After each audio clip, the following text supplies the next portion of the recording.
Değerli Murat TV izleyicileri, bu akşam, bu salı akşamı yeni bir konuyla Fikir Dünyamız programımızda huzurumuzdayız.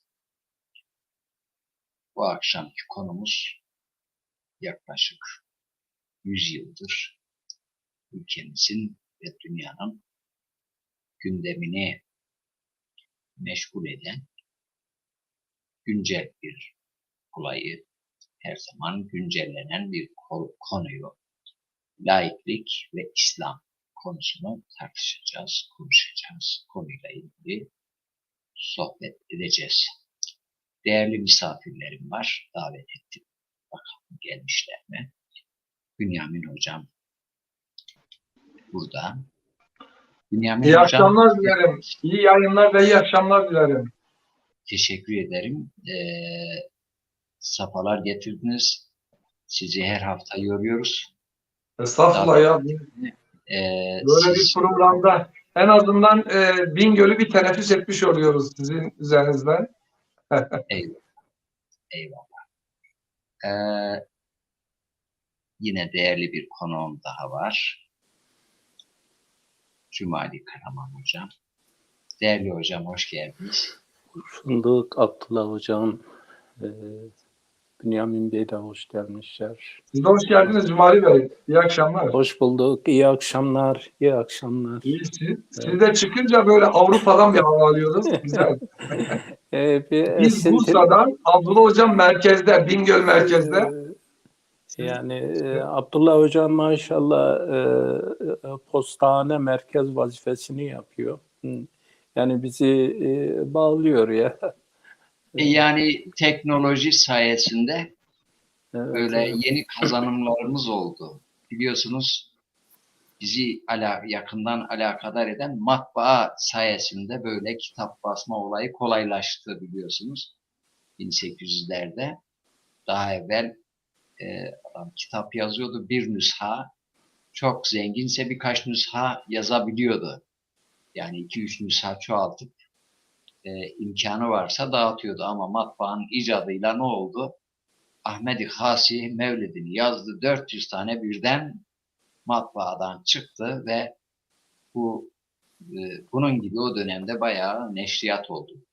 Bu internet olayı da ben her zaman ona benzetiyorum. Bu sayede tekelci televizyonların tekelinden biz biraz kurtulduk. Yani akşam açıyoruz, önümüze hangi yemeği sunuyorlarsa onu yemek zorundayız. Biz dedik ki bu internet olayından sonra yok. Ben farklı bir yemek yemek istiyorum. Senin önüme sunduğun yemeği yemek istemiyorum. Bu sayede tabii televizyonda yani ülkenin gündemini hep yönlendiren, istediği gibi yönlendiren belli başlı insanların tekeli kırıldı. Onlardan birçoğu da internet yayınlarına döndüler yani. Biz de mütevazi olarak şu Bingöl'ün en geri kalmış ilinin en geri kalmış ilçesi, Genç ilçesinden bu yayınımızı bu internet sayesinde yapıyoruz. Tabii popülist konuları seçmiyoruz. Genellikle çok böyle ülkenin gündemini böyle bir ceviz kabuğunu doldurmayacak meseleyle meşgul eden böyle meseleleri konuşmuyoruz. Daha çok ağırlığı olan, sürekli lazım olan, hakikaten fikir dünyamız açısından aydınlatıcı olabilecek konuları seçmeye çalışıyoruz. Biz çok fazla izlenme yerine kaliteli izleyici kovalıyoruz. Hakikaten de çok fazla izleyicimiz yok ama özgür ağırlığı fazla olan izleyicimiz vardır. Ben bunu sahada gezerken müşahede ediyorum, hamdolsun. Yani güzel yemek sunarsanız o güzel yemekten anlayan insanlar o yemeğin lezzetini tadarlar ve bu sizi mutlu eder. Böyle bir giriş yaptım ama aslında bu yayını sunanların çok konuşması çok makbul bir şey değildir. Yayın tekniği açısından ben bu arada bir izleyicime bakayım. Evet, Zazan Sanlı bak hemen İsveç'ten bizi izlemeye başladı. Yani Selamlar.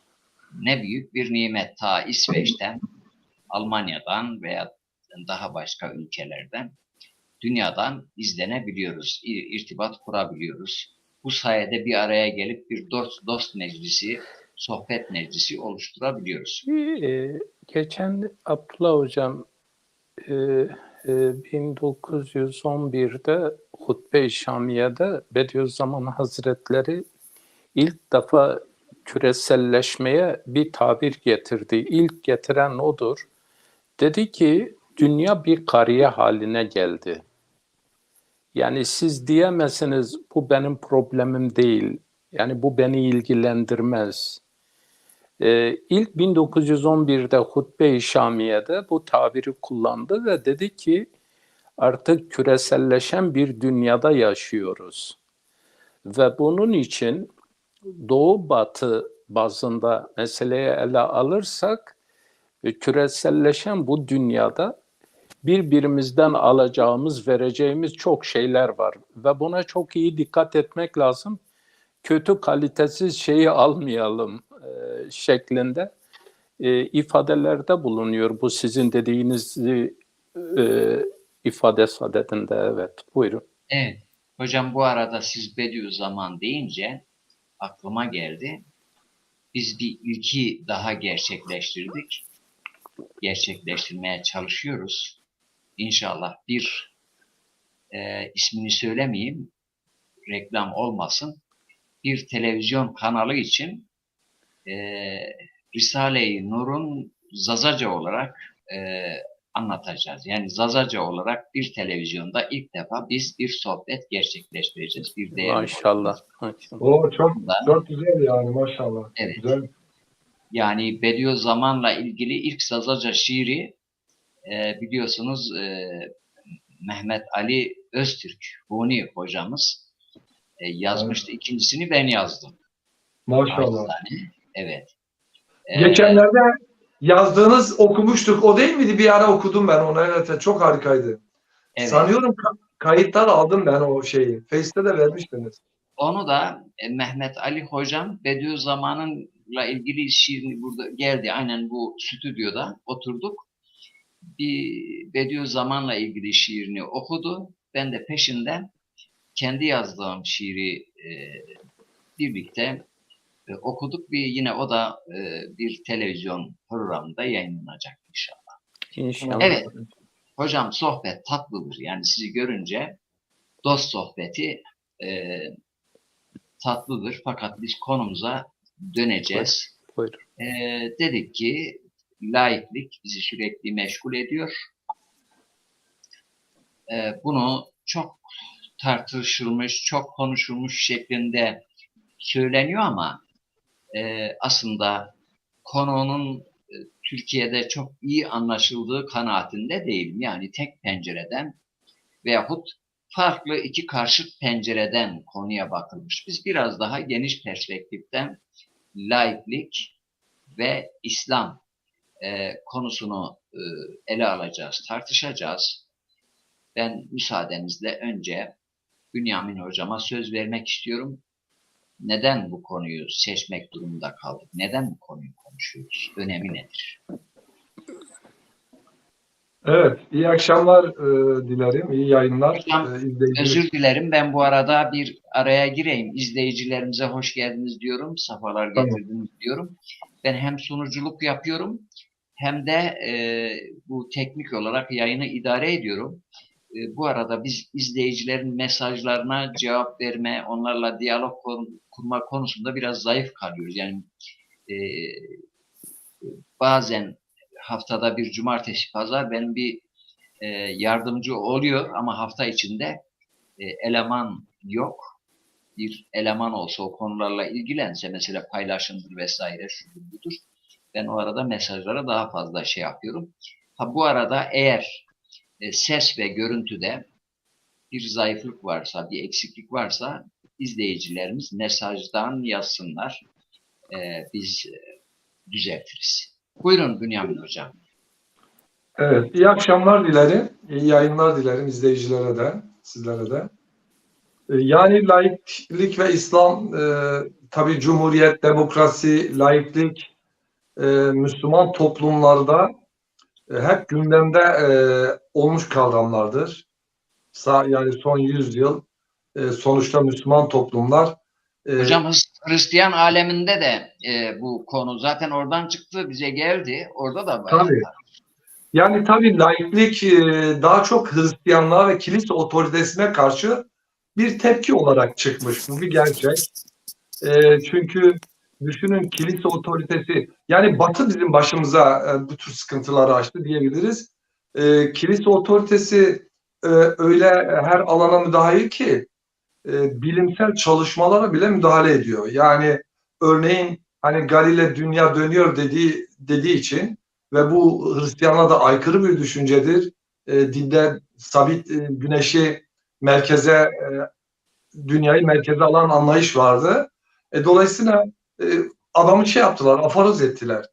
Yani dinin yanlış anlaşılması, dinin hayatın birçok alanını kapsayacak şekilde kısıtlayıcı uygulanması, yani dinin bilimden tutun, kültüre, bireyin özel yaşantısına kadar, fikir hürriyetine, düşünceye kadar müdahil bir şekilde ele alınması ve devlet eliyle, üst yönetim erkiyle bir baskı aracı olarak kullanılması, hürriyetleri kısıtlayan, ilmi çalışmaları engelleyen bir içerikte ele alınması sonucu öncelikle Hristiyan dünyasında olmakla beraber, başlamakla beraber tüm diğer ülkelerde de bir tepki oluştu dine karşı.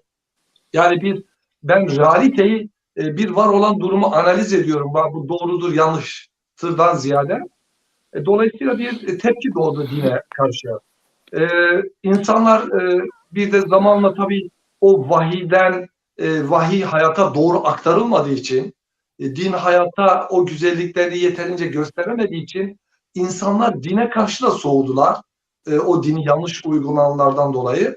Böylece devletin, yönetimin dinden bağımsız, dinden uzak, insanlara hürriyet alanı tanıyan, serbestlik tanıyan bir anlayışla yönetilmesi talebinde bulundular. Ve böyle bir çıkış yaptılar, biliyorsunuz, işte Luther'le beraber Batı'da, bizde de onu izleyen büyük inkılaplar oldu. Yani tüm Türkiye coğrafyasında olduğu gibi birçok İslam ülkesinde bu yaşandı. Şimdi burada önemli olan şu, devletin laiklik ilkesi, şimdi İslam bir hukuk düzeni de içerir. Bu bir gerçek. Yani Cenab-ı Hak Kur'an'da tevhid, ahiret, ubudiyet, ahlak gibi dinin temel esasları konusunda hani insanlığın kısmen de olsa gelişimini sağlayacak, toplumsal hayatı düzenleyecek, güven sağlayacak, işte kural sağlayacak, çok detaylı olmamakla beraber, çok fazla olmamakla beraber az da olsa kurallar önermiştir. Bu bir gerçek. Yani peygamberler aynı zamanda insanların dünya işlerini de, toplumsal durumlarını da güzelleştiren bazı öneriler sunmuştur. Vahiy böyle bir içeriktedir, yani bunu iyi biliyoruz. Bu böyle. Ancak peygamberler toplumun o günkü seviyesi, o günkü sosyal ve kültürel düzeyini de dikkate alarak sınırlı kurallar, hükümler sunmuşlardır. Diğer alanlar, yani geniş alanı ve gelişme bağlı olarak değişimi de öngören açılımları insanların çabasına bırakmıştır dinler. Yani mesela siz örneğin İslam'dan hareketle, zaten Hristiyanlık için bu çok söz konusu değil. İslam'da başlı başına bir devlet modeli olduğunu veya bir ekonomik sistem önerdiğini veya işte bir eğitim modeli başlı başına sunduğunu söyleyemiyoruz. Sınırlı bir şeyler var, hükümler var. İslam tarihine de bakıldığında bu hükümlerden hareketle, onları referans alarak, içtihatlar yoluyla, kıyaslar yoluyla, hani siz ikiniz de hocasınız, sizin alanınıza biraz girdim ama düzeltin bir yanlışım varsa, içtihatlarla, kıyaslarla toplumun o günkü ihtiyaçlarını da dikkate alarak İslam hukuku sürekli geliştirilmiştir.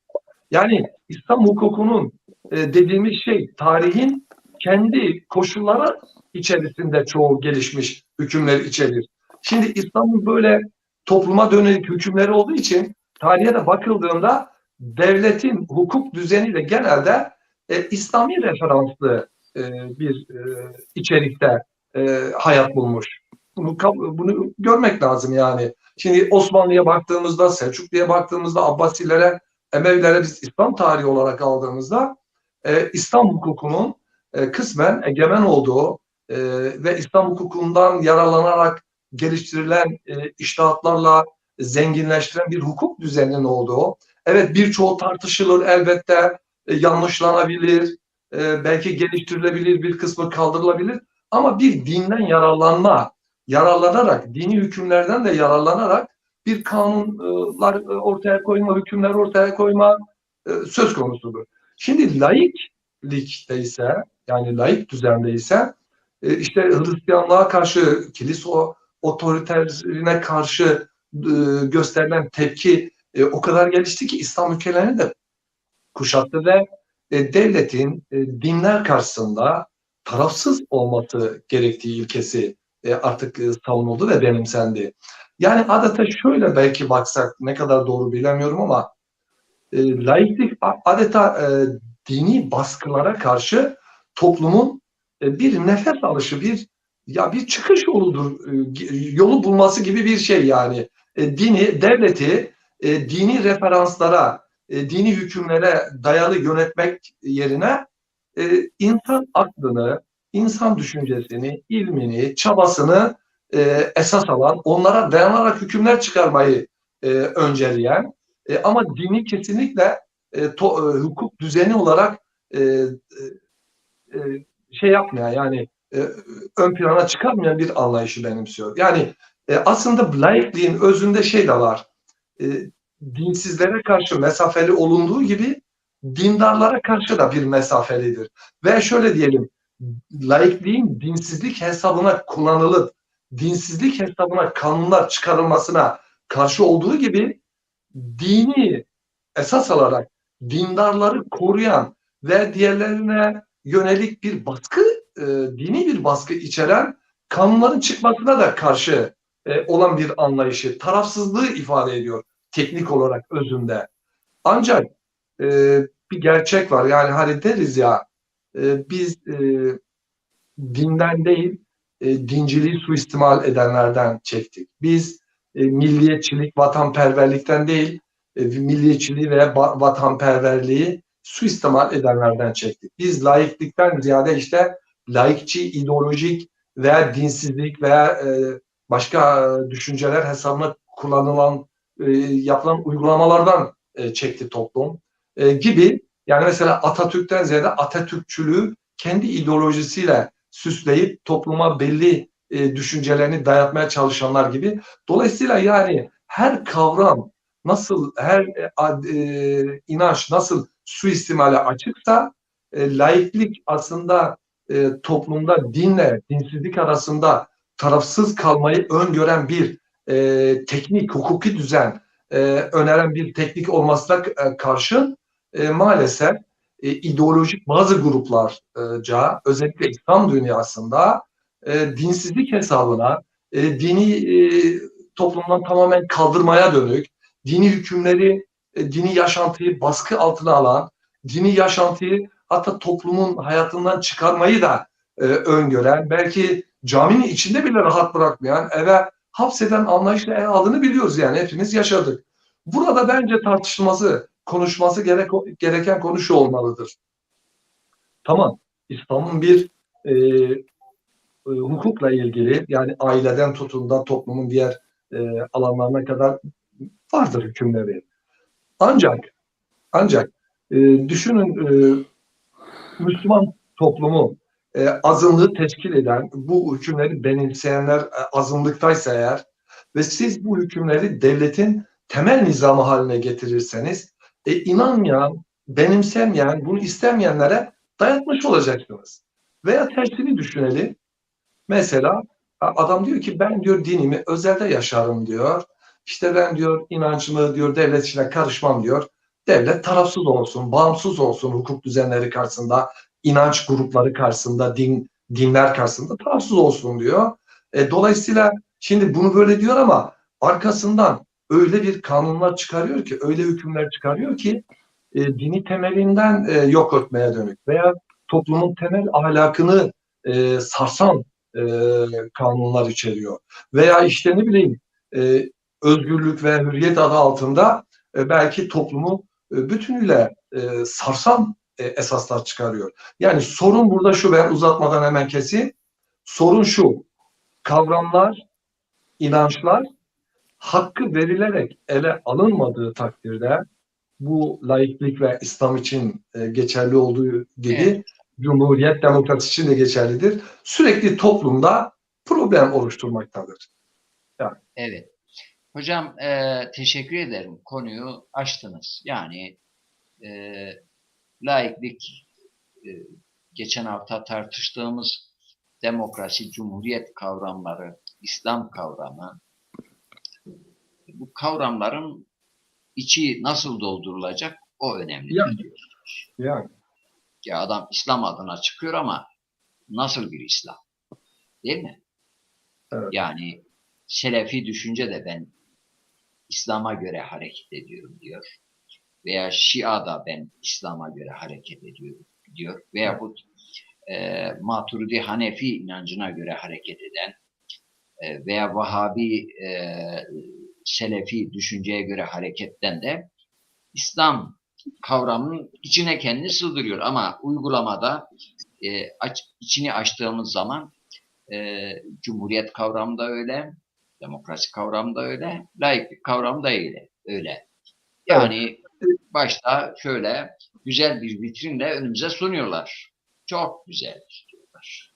Süslüyorlar, püslüyorlar. Acaba içinde ne var? Ve uygulamada nasıl oldu? Cumali hocama dönmek istiyorum ben. Abdullah Hocam, bir Evet. şey eklemek istiyorum. Hani gündemde Cumhuriyet kavramını bir grup başkan vekili Cumhuriyet kavramını ile ilgili, Cumhuriyetle ilgili bir sözü oldu kamuoyunda biliyorsunuz. İşte Cumhuriyet çok ciddi alfabeyi, kültürü kökten yıkan bir şeyle ifade etti. Daha sonra tabii Cumhuriyet kavramına karşı olmadığını, aslında yapılanlar, Cumhuriyet adına yapılanları kastettiğini söylese bile, geri adım atsa bile olay farklı boyutlara dayandı. Burada Bediüzzaman'ın bir paragrafı var bununla ilgili, laiklik ve cumhuriyetle ilgili. Okusam olur mu? Buyurun. Şimdi diyorlar ki Cumhuriyet hakkında fikrin nedir Bediüzzaman'a? Arkasından hemen laikliği de söylüyor. Ben de dediğim yaşlı mahkeme reisinden başka daha siz dünyaya gelmeden ben dindar bir cumhuriyetçiydim olduğumu elinizdeki tarihçi hayatım ispat eder. Hülasası şudur ki o zaman diyor şimdiki gibi hali bir türbe kubbesinde inzivadaydım. Bana çorba geliyordu. Ben de tanelerini karıncalara veriyordum. Ekmeğimi onun suyu ile yerdim. Benden sordular. Ben dedim ki bu karınca ve arı milletleri cumhuriyetçidirler. Cumhuriyetperverliklerine hürmeten tanelerini karıncalara veriyor. Hani cumhuriyet kavramına yüklediği anlam çok önemli. Sonra dediler sen Selefi Salih'ine muhalefet ediyorsun. Hani bugüne kadar gelişmiş selefin anlayışına bakıldığında sanki böyle Cumhuriyete karşı işte bir anlayış varmış gibi. Cevaben diyordum ki Hülefai Raşidin, 4 halife yani, hem reisi cumhur idiler, Sıddık-ı Ekber radıyallahu anh, aşere-i mübeşşere ve sahabe-i kirame elbette reisi cumhur hükmündeydi. Fakat manasız isim ve resim değil, belki hakikati adaleti ve hürriyeti şeriyeyi taşıyan manayı dindar cumhuriyetin reisleriydiler. İşte ey müdde-i umumi ve mahkeme azaları 50 seneden beri bende olan bir fikrin aksiyle beni itham ediyorsunuz. Eğer laik cumhuriyet soruyorsanız ben biliyorum ki laik manası bir taraf kalmak. Yani hürriyeti vicdan dusturuyla vicdana özgürlük tanıma esasıyla dinsizlere ve sefahatçilere ilişmediği gibi dindarlara ve takvacılara da ilişmez bir hükümet telakki eder. Şimdi laiklik bu anlamıyla uygulanmış olsaydı bu kadar ciddi sorun yaşanmayacaktı. Ya varsın insanlar istediği gibi yaşasın. Müslümanlar da kendi inançlarına uygun yaşayabilsinler. Yani aile hukukları, miras hukukları gibi hukuk talepleri olsun yani bireysel kimseye dayatmadan. Ama öyle kanunlar çıkarıldı ki insanların dini yaşantılarını engelleyecek şekilde. Yani hepimiz şahidiz. Şimdi bu laiklik değil, bu farklı bir şey. Bu laikliğin bir aslında askıya alınmasıdır veya laikliğin bir delinmesi gibidir. El-İyazı billah eğer dinsizlik hesabına diyor. Çünkü bunu Eskişehir Mahkemesi'nde savunuyor biliyor musunuz Abdullah Hocam? Cumali Hocam da bilir. Diyor ki El-İyazı billah eğer diyor dinsizlik hesabına imanına ve ahiretine çalışanları mesul edecek kanunları yapan ve kabul eden bir dehşetli şekle girmiş ise bunu size bilâperve ilan ve ihtar ederim ki 1000 canım olsa imana ve ahiretime feda etmeye hazırım. Ne yaparsanız yapın. Yani laiklik karşıtı olarak, cumhuriyet karşıtı olarak suçlandığı bir mahkemede bunu onlara soruyor. Siz diyor kendi uygulamalarınızla çelişiyorsunuz diyor. Teşekkür ederim. Evet, ben teşekkür ederim hocam. Yani bu da Türkiye'de hala hocam bu yürüyüş sporunu yapanların bir şeyi var. Böyle bir stand var. Aynı yerde adam adım atıyor ama hep aynı yerde gidiyor. Nedir onun ismi? Bant. Yürüyen ne? Bant. Bant. Yani biz fikir tartıştığımız Türkiye'nin gündeminde aynen bir bantta yürür gibi aynı yerde habire yürüyoruz ama aynı yerdeyiz. Ya efendim yani 100 sene önceki uygulamaları eleştiren bir insan olmuş bir konuşmasında. Evet. Yani kıyamet kopmuş. Adam bugün de istifa etmiş yani. Ben duydum dün veya bugün gazetede Evet, evet. çok haberleri, güncel haberleri fazla takip etmiyorum. Çünkü aynen o yürüyen bant gibi Türkiye'de gündem aynı şey. Yani her gün gazeteye bakıyorsun aynı şeyler aynı şekilde tartışılıyor. Yani yeni bir şey yok. Dolayısıyla yani şimdi bunu ve istifaya zorlayan, bu duruma getiren ve yine istifasına engel olmayanlar, yani sadece bir taraftan bunu istifa etmek için linç kampanyası uyguladılar. Ama kendi cenahından bunu desteklemeyenler de dahil ediyorum. Yani fikir hürriyeti, demokrasi, insan hakları, cumhuriyet, laiklik bilmem ne. Felsefe, düşünce gelişimi, objektiflik konularında mangalda kül bırakmıyorlar. Ama uygulamada bir insanın fikrini açıklamasından dolayı eğer fikrini açıkladığı için linç kampanyasına uygulanıyorsa bu hangi cenahta olursa olsun Türkiye'de aydınların aynı standart yani tek bir standartla karşı durması lazım. Doğrusu bunu gördüm, üzüldüm. Yani şimdi hem linç edenler hem de bunu korumayanlar aynı seviyededir.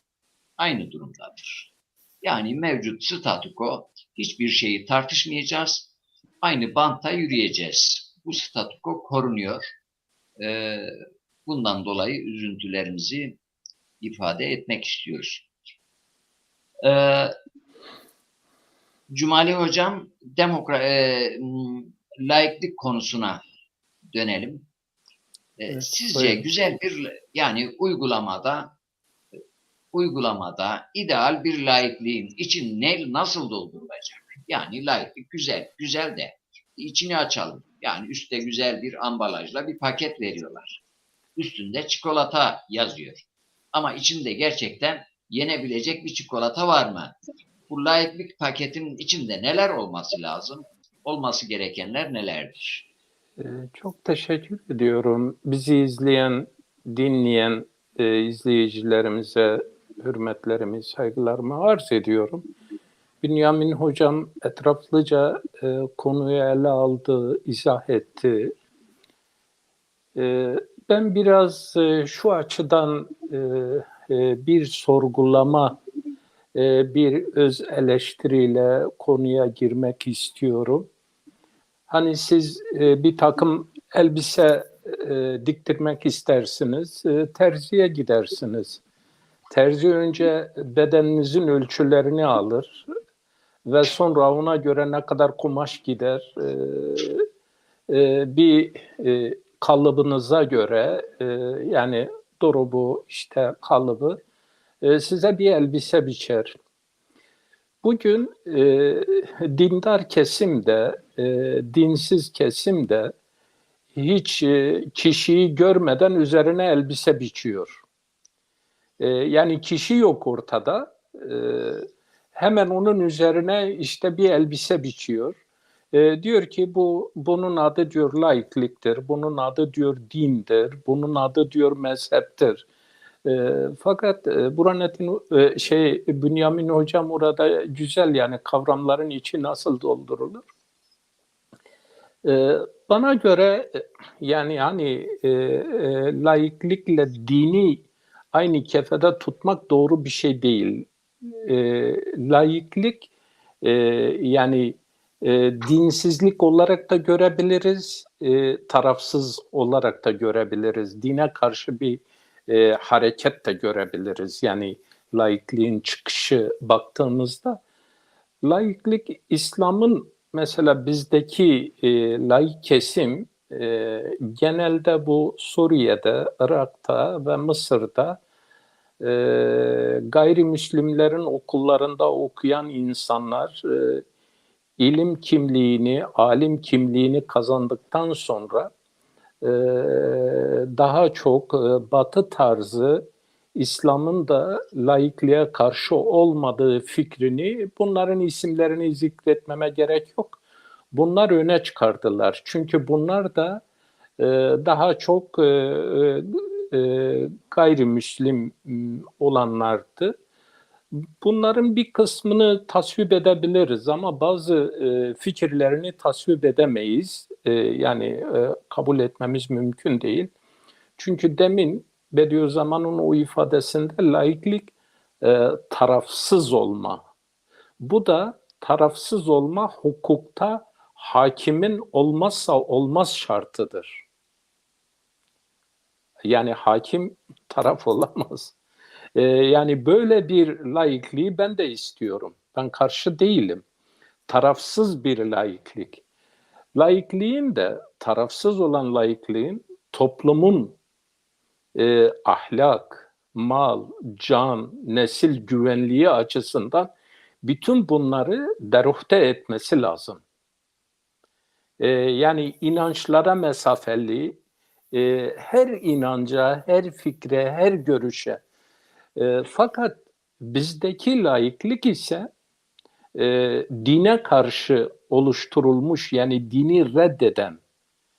Çünkü laikliğin hedef gayesi dünyevi bir saadettir. Dünyevi bir idaredir. Dinin hedefi ise hem dünyadır hem ahirettir. Şimdi biz desek ki yani onu dinin yerine koyarsak koyamayız. Bu açıdan ben biraz meseleyi buradan girince şöyle arz edeyim. İslam aleminde Maturidi ve Eş'arilerin ortaya çıkış nedenlerine baktığımızda aslında Batı karşısında veya da gelişen felsefi akımlara karşı İslam'ın kendi yani görüşünü ortaya koyması gerekliliğinden doğmuştur. Mesela burada Maveraun Nehir uleması hakikaten bu hususta Maturidiler ama ne yazık ki bugün Maveraun Nehir Selefi akım.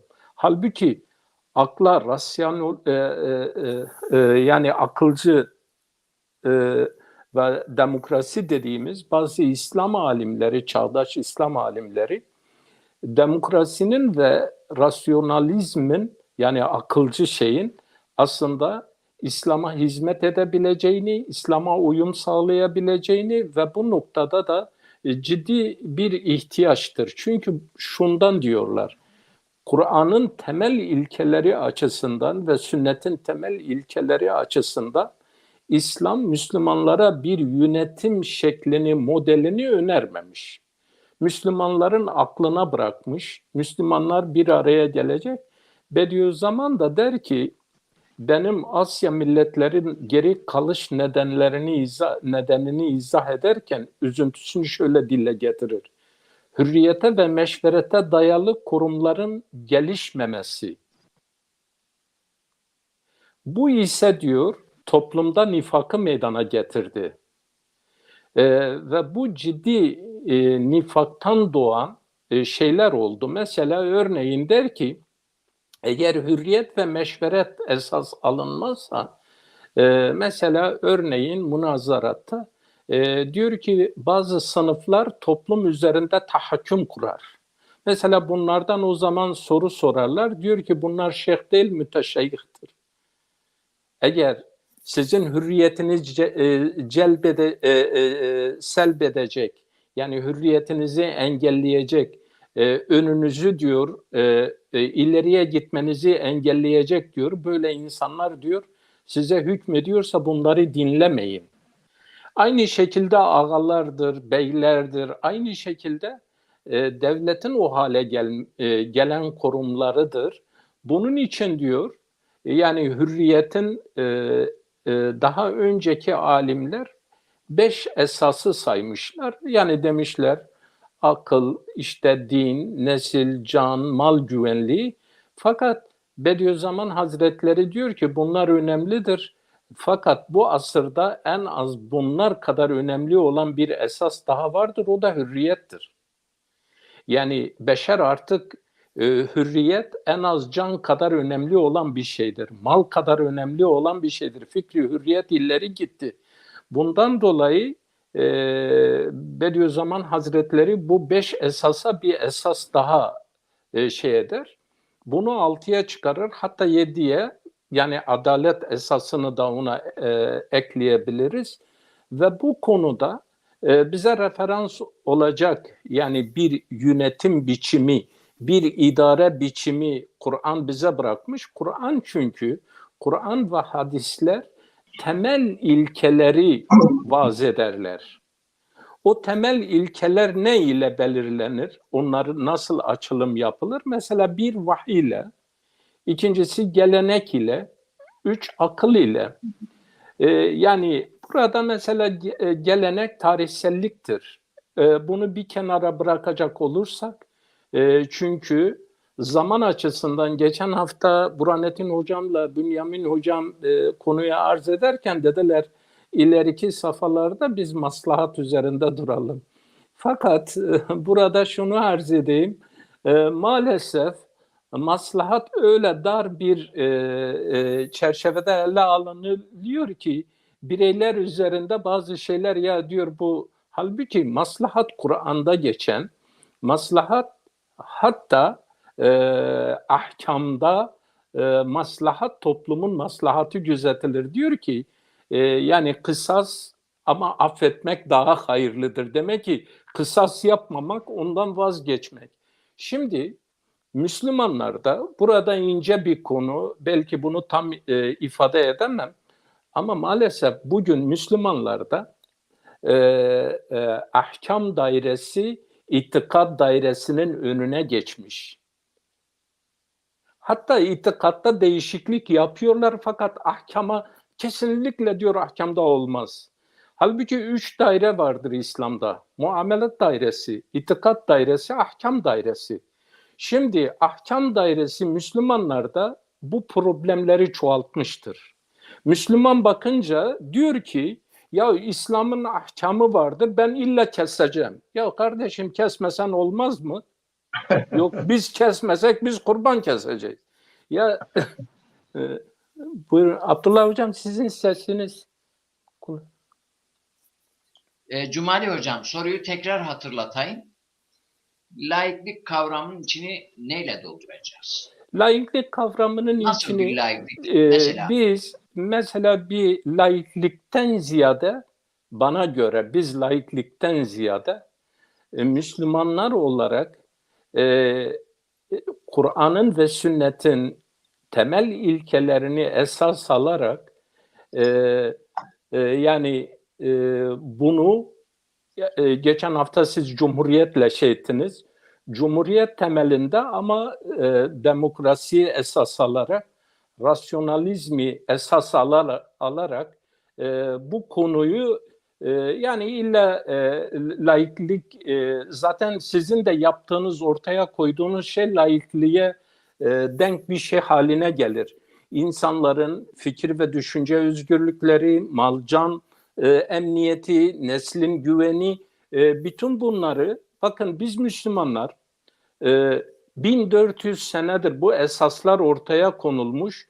Biz bunları öne çıkarmadığımız için şimdi insan hakları beyannamesi karşımıza çıktı.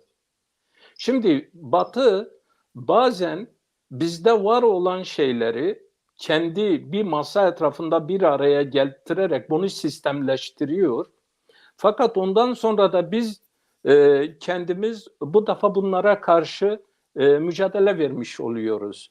Bana göre tarafsız yani Müslüman mesela bir hakim olursa dindarlığı öne çıkaramaz. Yani bir hakim dindarlığa göre hüküm veremez. Bir hakim mezhebe göre hüküm veremez. Bir hakim ırka göre şey veremez. Ne dine göre, çünkü hakka göre. El hakku ya'lu ve la yu'la aleyh. Hak alidir. Yani hak düşüncesi. Bence şu anda bizim mesela laiklikten ziyade Batı bunu geliştirmiştir kendi içinde. Hatta biz diyoruz keşke bizdeki laiklik de biraz böyle bu Batı gibi olsa, biraz yani biraz onun gibi olsa. Bizde Maalesef. laiklik şapkayı başına koydurma, ezanı değiştirme ve bütün bunların ismine de Cumhuriyet demişler. İşte demokrasi, laiklik nedir bilmiyorum ne. Bunlar laiklik değildir. Ama ben hani laikliğin Luther'le başlayan bu hareket aslında bunun felsefi yapısı Yunan filozofu Aristo'nun temel felsefesidir. Ancak bilim insanları yönetimde olmaları gerekir düşüncesini getirmiştir. Ve onlar da bundan esinlenmişler. Böyle bir şeyi yani din adamından ziyade din adamı değil halk halk insanı idarede olsun, dünya işleri ayrı olsun, ahiret işleri ayrı olsun şeklinde din işlerini ayırmışlar. Ama biz mesela temelde şöyle kendimizi din olarak şu anda mesela İslam alemi olarak ulema olarak, İslam alimleri olarak gerçekten sadre şifa olacak bu kadar ilahiyat, bu kadar şey var. Yani insanların önüne bir diyelim ki laikliğin 10'da 1'i bir sistemi önümüze koyma şeyi yok. Herkes İslamiyet'i bir nasihat, bir vaaz şeklinde insanlara sunuyor. Halbuki İslamiyet eğer bir insanın hayat tarzıysa, yaşam modeli ise bu model insanın ne gibi ihtiyaçlarını bu asırda karşılar, ihtiyaçlarını giderir. İhtiyaçlarımızı giderecek şekilde bizim bir yönetim biçimi, modeli üzerinde çalışmamız gerekir. Ama bunu mesela birisi şöyle düşünür, der ki ya işte zaten İran'da bir model var, işte Mısır'da bir model var, işte Suudi Arabistan'da bir model var, Türkiye'de de bir model var, buna gerek yok. Halbuki bunların hiçbiri de insanların gerçek manada yani çağımızda, bakın ben demiyorum geçmişte, çağımızda insanların gelişen, biriken sorunlarını hem akıl, hem mal, hem can, hem ondan sonra nesil ve hürriyet açısından karşılayacak sistemler değildir. Ben bu açıdan laikliği bir din gibi görmüyorum. Laiklik bir yönetim biçimidir, bir sistemdir. Sistemi iyi işletirseniz iyi olur, kötü işletirseniz kötü olur. Ama laiklik din değildir. Bize din olarak dayatmalarını da kabul etmiyorum. Yani Evet hocam. evet, bu şekilde böyle biraz kısa şey ettik. Buyurun. Bir şöyle kısa soru sorayım. Ömer Faruk Bey'in bir e, mesajı var. Diyor ki eskiler kale gayb kale ayb der. Laiklik kale gayb o ayb dıma kışt. Bunu duymuş muydunuz bu sözü? Cumali Hocam. Ben biraz zorlandım bu sözde. Yani tam anlayamadım işin doğrusu. Ömer Faruk Bey'in Zazaca Atasözleri kitabı var. Evet, Zaman zaman yani maşallah. açıyorum, bakıyorum. Çok güzel sözler var. Tabii atasözleri bu kale verinu diyoruz Zazaca'da. Böyle kısa bir sözdür ama birkaç sayfa yazıyla ancak izah edilebilecek şeylerdir. Tabii ki Ömer Faruk Bey atasözleri sanırım biraz daha konuyu açan mesaj yazar. Yalnız ben burada bir hususta bir açıklama yapayım. Buyurun. Bu Facebook son zamanlarda başka programlara izin vermiyor. Zaman zaman görüyoruz burada Facebook'tan mesaj yazan arkadaşlarımızın mesajı Facebook user, yani Facebook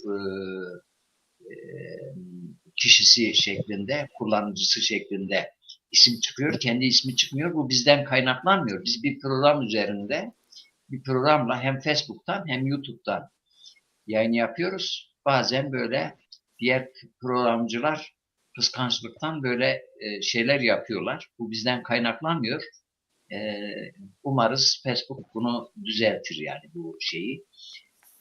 Abdullah Hocam, ben böyle Zazaca süper konuşmasam da böyle anladım Zazaca'yı. Diyor ki hocam, laiklik diyor. Zazaca'yı çok iyi konuşuyorsunuz aslında. Ben sizi dinlemişim, özel olarak dinlemişim. Çok iyi konuşuyorsunuz ama iyi, bu bana son zamanlarda şöyle bir tartışma var. Bizim bu Zaza dilini geliştirenler içine parantez içinde söyleyelim. Şöyle bir tartışma var. Mesela gençlerimiz okullarda şurada burada Zazaca'yı unutmuşlar. Veyahut iş gereği sürekli Türkçe konuştuğu için kendi ana dilini ikinci dil olarak bırakmış. Evde de konuşulmuyor. Haliyle unutuyor.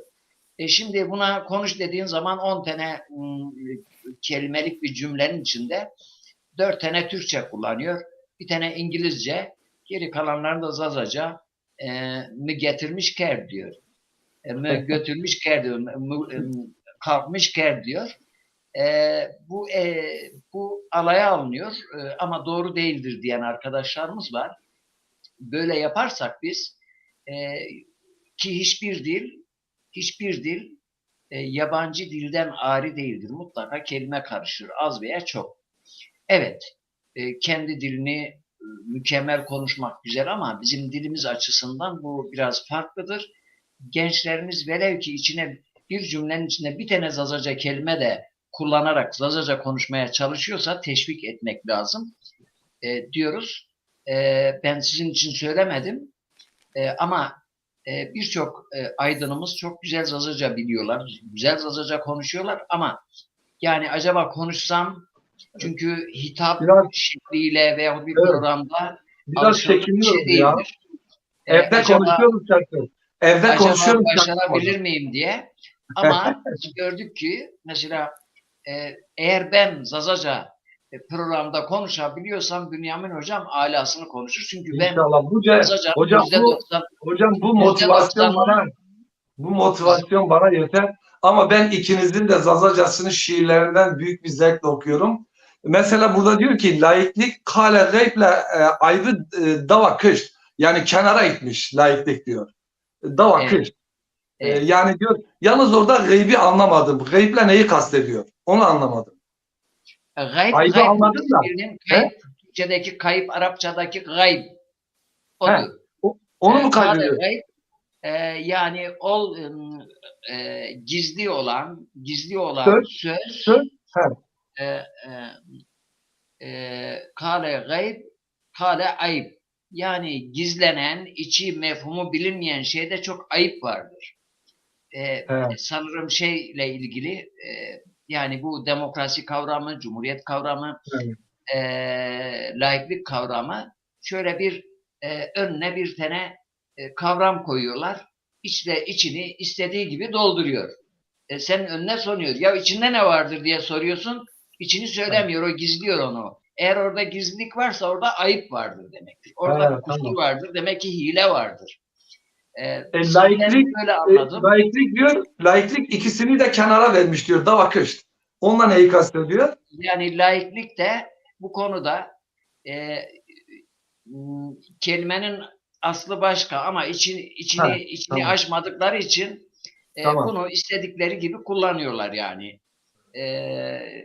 Alıyor sana bir kavramı, o kavram öne sürerek istediğini yapıyor. Yani adam ben din düşmanlığı yapıyorum demiyor. Laiklik kavramın içine kavramını önüne siper yapıyor.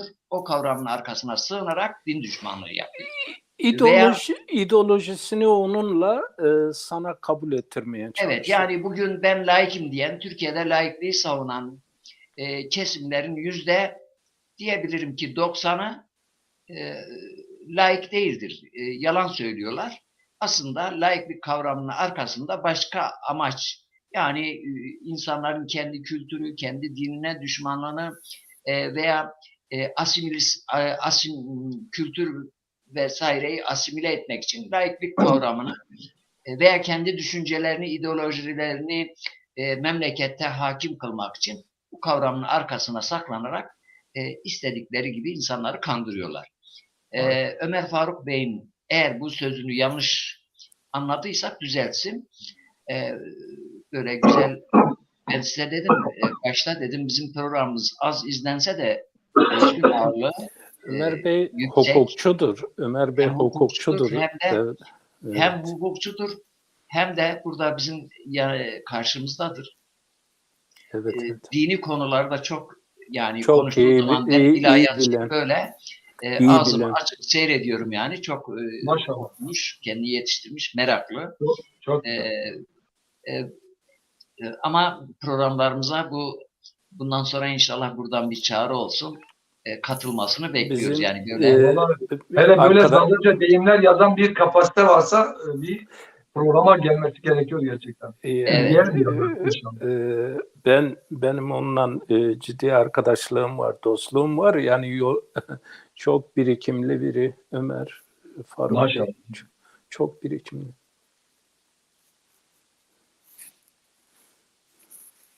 Her şeyden önce çok yani ahlakıyla çok temayüz etmiş bir arkadaş gerçekten. Halim, selim böyle konuşurken karşıyı incitmeden böyle konuşmasını yapan kişi. Evet, şöyle sohbete daldık. Sohbet de hoş. Buyurun. Teknik konuları konuşmak biraz ağır geliyor insana. Fakat sohbete dalınca hoş gidiyor. Olsun. Böyle araya sohbet karıştırmak da İyi güzel olur. oluyor. Bünyamin Bey, şimdi müsaadenizle şurada önümde bazı sorularım var. Onlardan birisini daha sorayım. Böyle net, hiç eğmeden, bükmeden. Mümkünse çok kısa cevap istiyorum. Laiklik dinsizlik midir? Aslında laikliğin kavram olarak çıkışına bakıldığında, teknik olarak ele aldığında din ve devlet işlerinin birbirinden ayrılmasını ifade eden bir kavramdır. Yani bunu bilmemiz gerekiyor. Hani kavramın asıl manasına gidildiğinde. Yani bir anlamda devletin din ve dinsizlik benzeri inanç grupları karşısında tarafsız kalmasını ifade eder. Yani dolayısıyla devlet laikliğin dinsizlik olduğunu söylemek bu farklı bir konu yani. Ben şimdi laiklik uygulamasıyla ilgili bir konu laiklik. Yani eğer siz laikliği tamamen vahiyden kopan, dinden kopan, şimdi daha doğrusu şöyle düşünelim Abdullah Hocam. Şimdi bir devletin bir hukuk düzenine ihtiyacı var. Şimdi bakın demokrasi, cumhuriyet, İslam'ın beraber bunlara refere edebilecek kavramlardır. Yani bunlardan yararlanabilir ve bunları kısmen hoş görebilir benim anlayışıma göre. Cumhuriyet ve demokraside.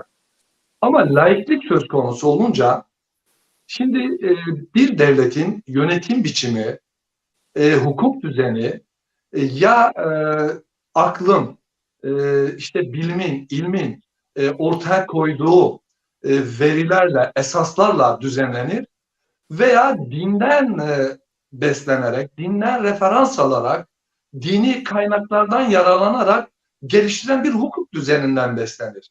Veya ikisinden de yararlanabilir. Yani insan aklı der ki, ya bu konuda dinden yararlanalım, bir hukuk düzeni kuralım.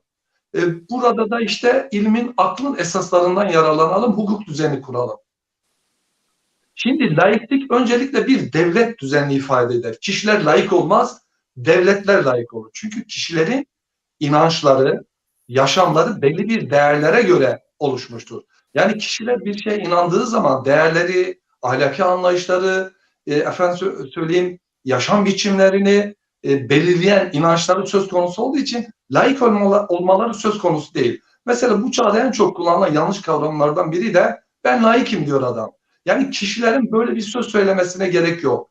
Çünkü laiklik bir devletin hukuk düzeninin uygulanma biçimiyle, hukuk düzeninin esasıyla ilgili bir kavramdır. Şimdi burada Müslümanlar acaba laik olabilir mi? Bir Müslüman inanç düzeyinde laik olamaz. Yani ve kişilerin de laik olması gerekmiyor. Laikliğin içeriğinde de kişilere din ve vicdan özgürlüğü tanınır. Yani kişiler dinlerini ve vicdanlarını özgür bir biçimde ortaya koymaları öngörülür. Zaten Evet. laiklik dinin baskısına karşı veya bir dinsel inancın örgütlü bir biçimde topluma dayatılmasına karşı tepki sonucu oluşmuştur. Bir gerçeği daha kabul etmek lazım. Şimdi bu laik anlayışın çıkmasında dini kesimin de çok büyük rolü vardır. Çünkü biz biliyoruz ki mesela tarihe bakıldığında İslam devleti adı altında geliştirilen hukuk düzenlerine bakıldığında evet dinden yararlanıldığı görülüyor. Dinden referans alınarak geliştirildiği anlaşılıyor. Ancak o günün yönetsel bakış açısı, kültürel düzeyi, sosyal gelişmişliği, ilmi düzeyinin de etkisiyle şekillenmiş. Dolayısıyla ortaya ister mezhepsel anlamda, ister devlet düzeyinde ortaya konan bir hukuk düzeninin bütünüyle İslam olduğu söylenemez.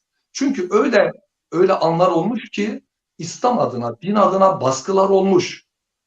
Efendime söyleyeyim, karşı tarafı hiçe sayan anlayışlar egemen olmuş. Hürriyetleri kısıtlama söz konusu olmuş. Dini az önce de söyledi Cumali Hocam da ahkam itikadın ve vicdanın önüne geçmiş. Şekilci kuru bir anlayışla olaylara yaklaşılmış. Ben şimdi diyorum ki laik düzende Müslümanlar dinin %90-95'ini yaşayabilirler. Eğer gerçek bir laiklik varsa, yani laiklik özgürlüğe, insan haklarına, eşitliğe vurgu yapan bir hukuk düzeni kurmuşsa laik devlet, böyle bir düzende Müslümana da özgürlük alanı tanımışsa, hele mesela Müslüman nedir? Onun inandığı değerler arasında bir aile hukuku vardır. Allah mesela bir ailenin nasıl oluşacağını söylemiş. Yani İslam öyle bir dindir ki bu gerçeği herkesin görmesi gerekiyor. Kişinin yaşam biçimini inşa ettiği gibi kişinin sosyal, toplumsal hayatına da yön veren esaslar içermektedir. Eğer bir laik düzen, laik sistem kişilere, gruplara bu anlamda dini bir özgürlük tanır, onların mesela inançlarına, Kur'an'ın esaslarına uygun bir aile hukukunu kendilerine uygulamalarına fırsat verirse o laiklik çok ideal bir düzeye ulaşmış, çok gelişmiş bir anlayışla hayat bulmuş demektir. Yani örneğin laik düzende evet siz inançlı insanlar olarak, inananlar olarak Evet, bir Kur'an'a, sünnete inanıyorsunuz.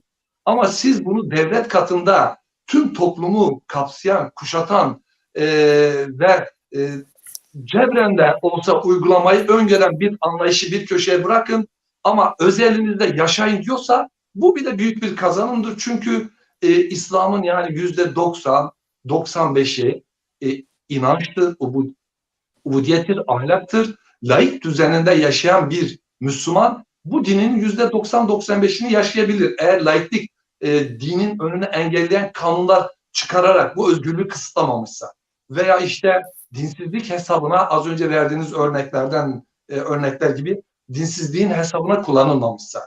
Burada bizim o zaman laiklik dinsizliktir veya dindarlıktır gibi nitelemelerle onu açıklamaktan çok laikliğin bir devlet hukuk düzenini ifade eden bir kavram olduğunu, aslında bizim gibi İslam'ı bütünüyle ahlakına, inancına, yaşam biçimine aktaramamış toplumlarda laikliğin kısmen bir geçiş aşaması için aslında uygun da olabileceğini. Şimdi siz düşünseniz yani burada mesela bazıları diyecek ki ya laikliği mi savunuyorsun? Hayır, bir Müslüman zaten laik fikrinde laik olamaz. Devletle ilgili bir konudur. Şimdi ben peygamberimizi düşünüyorum Abdullah Hocam. Ya özür dilerim biraz uzadıysa uyarın. Şimdi peygamberimiz Mekke'de 13 yıl imani esaslar çerçevesinde bir ilahi vahiy ile yüzleşmiş. Ve ahlak, ubudiyet, ahiret, inanç gibi konular öncelikli. Şimdi bunu Mekke müşrikleri o gün baskı yapınca ne yapmış? Daha özgür bir ortama, daha dinini rahatça yaşayabilip pratiğe aktarma adına bir hicret başlamış, hicret söz konusu olmuş. Resulullah Medine'ye geldiğinde Beni Kaynuka, Beni Nadir, Beni Kurayza, Evs, Hazreç gibi topluluklar var ve bunlar çok dinli topluluklardır. Yani kısmen Hristiyanlık var. Yahudilik içinde de farklı anlayışlara sahip topluluklardır üçü. Evs, Hazreç zaten müşriktir. Peygamberimizin Medine vesikası 52 maddeliktir. Buraya bakıldığında düşünün peygamberi ki Allah'tan vahiy alan biri olarak ben buraya Medine'ye geldim. Yani Müslümanlar nüfusu neye kadar oluşturuyor? %10-15'ini. Yani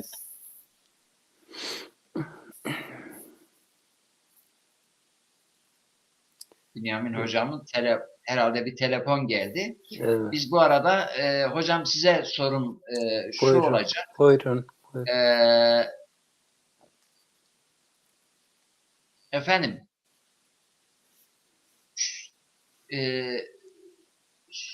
son yüzyılda yani 1900'lerden başlayarak İslam alemine çeşitli ülkelere farklı isimlerle daha katı, daha yumuşak laiklik geldi. Katkısı oldu mu İslam alemine? Yani laikliğin dine katkısı yani bizim hani bundan Hayır, dine katkısı demedim. İslam alemine yani pratikte İslam aleminde yaşayan Müslümanlara ne faydası oldu? Faydası da var. Yani faydasının olma şeyi şu. İslam alemi biraz yani düşünce bazında bunu kabul etsek etmesek düşünce bazında farklı düşünmeye başladı yani bazı şeyleri çünkü kilisenin düşmüş olduğu duruma da İslam alemi böyle bir döneme girmişti. Biz buna skolastik bataklığı diyoruz. Artık bir şey her şey böyle geçmişte halledilmiş. Yani onları alıp insanların üzerinde mesela bugün Selefi düşünce Selefi düşüncenin yani bu kadar diğer ülkelerde veya diğer memleketlerde fazla kabul görmemesinin nedenlerinden biri de bu düşüncenin bize görünmesi veya da bu düşüncenin olması. Yani bunu kabul etmek lazım. Ama ben demin konuştuğumuz şeyde İslam ilahi vahye dayalı dindir. Fakat laiklik beşeri bir sistemdir. Beşeri bir sistem. Ben şurada şunu Abdullah Hocam şey diyeyim. İslam'da hiçbir yönetim dokunulmaz değildir. Bakın, yönetimler dokunulmaz değildir. Ama İslam'da dinin temel esasları dokunulmazdır. Dokunamayız. Çünkü itikat dairesini asla şey edemeyiz. Allah Ama birdir. bu hocam, bu sadece İslam'da değil, diğer sistemlerde de Diğer şöyle. dinler, Şimdi diğer sistemlerde de mesela İslam hiçbir yönetimi kutsal kabul etmez. yani dokunulmaz değil. Ama Mesela pratikte bakıyorsunuz, yani Müslüman ülkelerde tarihten bugüne işte 4 halifeden sonradan başlıyoruz bugüne kadar kendilerini kutsanmış, kutsal kabul etmişler. Ama İslam'ın temel ilkelerini istedikleri gibi eğip bükmüşler. Ondan kutsallığını kaldırmışlar. İşte, şeyi de öyle. Bakınız mesela kendi laiklik de öyle. günümüzden laiklikte de laiklik şudur budur. Mesela cumhuriyet şudur budur. Fikir özgürlüğü, demokrasi, işte yani şimdi şöyle diyeyim, işlerin Abdullah akla Hocam, göre yürütülmesi, ama uygulamada biz Türkiye'den örnek verelim. Yani Avrupa'yı örnek versek vermesek bizi çok fazla şey yapmıyor. Çünkü pratikte biz yüzdeyiz. İşte Türkiye'deki laikliği tartıştığın zaman hemen önüne kanunlar çıkıyor. Yani Cumhuriyeti tartışamazsın, demokrasiyi tartışamazsın, uygulamaları tartışamazsın. Ben yani de onu hesap edin, bırakın muhalefeti Türkiye'de. İktidar partisinin en güçlü adamlarından birisi bu konuda fikrini beyan ettiği için istifa etmek, grup başkan vekilliğinden istifa etmek zorunda kalmış. Yani şimdi bakınız, fikir ve vicdan hürriyeti, ifade hürriyetinin seviyesini bizde laiklik de aynı şekilde, yani örnek veriyorum. Şimdi Avrupa'da bir kurum, bir fabrika dese ki benim fabrikamda Müslümanlar çalışıyorlar ve Müslümanları da cuma namazına göndermesem verimim düşer. O insanları sevdiremem ben, fabrikamı, işimi sevdiremem. Ben cuma namazından önce 1 saat, cuma namazından sonra da 1 saat dahil olmak üzere 3 saat cuma günü fabrikamı tatil ediyorum dese hiç önemsenmez. Belki yapanlar da var mıdır yok mudur bilmiyorum.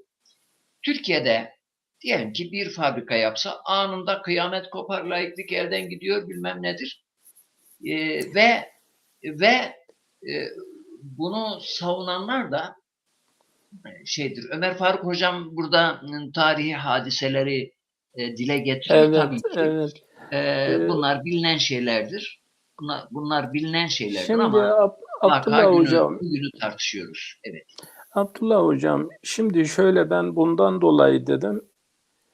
İslam yönetimleri neden dokunulmaz değiller? Bunda şu vardır. Ben biraz izah edeyim. Eğer bir yönetim siz kutsarsanız hiçbir gelişme olmaz. Yani bunlar değişkendir. Her dinin sabiteleri vardır, bir de değişenleri vardır. Biz buna usul deriz, furu deriz. Şimdi dinin esasatında değişim olmaz ama furuda değişim olur. Onun için İslam, hiçbir yönetim dokunulmaz değildir İslam'da. Eleştirilir. Çünkü bu eksiklikleri, noksanlıkları dile getirilir. Ben bu açıdan şunu arz edeyim. Mesela bugün yani laiklik bir sistemdir, bir yönetim biçimidir. En şeyi de şudur. Laiklik ne dindir ne dinsizliktir, tarafsızlıktır. Hazreti Ali'ye soruyorlar. biz Hazreti Ali'nin bu ifadesinde bunu çıkarabiliyoruz. Devletin dini nedir ya Ali? Devletin dini var mıdır? Hazreti Ali diyor ki devletin dini adalettir. Adaleti olmayan devletin dini olmaz yani. Devlette din aranmaz. Yani devlet ne dindar olur ne dinsiz olur. Devlet herkese eşit olur, adil olur. Devlette aranılan din değildir, mezhep değildir. Devlette aranılan mesela ehli kitap Kur'an'da ayettir diyor Habibim. Diğer ehli kitap sana gelecekler, sen onlara adaletle hükmet demiyor, İslam'la hükmet. Ve sonra Kur'an-ı Kerim peygamberimize bakın en önemli Kur'an'ın referansı şudur: adalet ve iyilik yapma düşüncesi. Biz sisteme adalet ve iyilik düşüncesiyle bakacağız. İnsanlara ne kadar iyi, yararlı, faydalı ve adildir. Burada Kur'an'ın adalete atıf yapması adaleti açıklamıyor. Adalet kendi İslam'dan önce de vardı. Yani sen adaleti uygula. Yani adaletin biçimini, şeklini şöyle böyle demiyor. Ama bize adaleti Ar-Rahman'da 3 defa arka arkaya mizan kelimesiyle ifade ediyor ki diyor "Ella tatgav fil mizan ve akimul vezne bil kıst." Mesela biz bakıyoruz burada bizim öne çıkarmamız gereken bazı İslam'ın hakikaten insanlığın ihtiyaçlarını giderecek bir model var İslam'ın içinde. Yönetim biçimleri var, yönetim sistemleri var ama birçoğunda gelenek, birçoğunda mesela Batı hayranlığı, birçoğunda işte ırk hayranlığı, bir diğerlerinde işte ne bileyim bu Müslümanların kendi aklıyla düşünüp gerçekten ve burada ben şunu arz edeyim Abdullah Hocam müsaadenizle.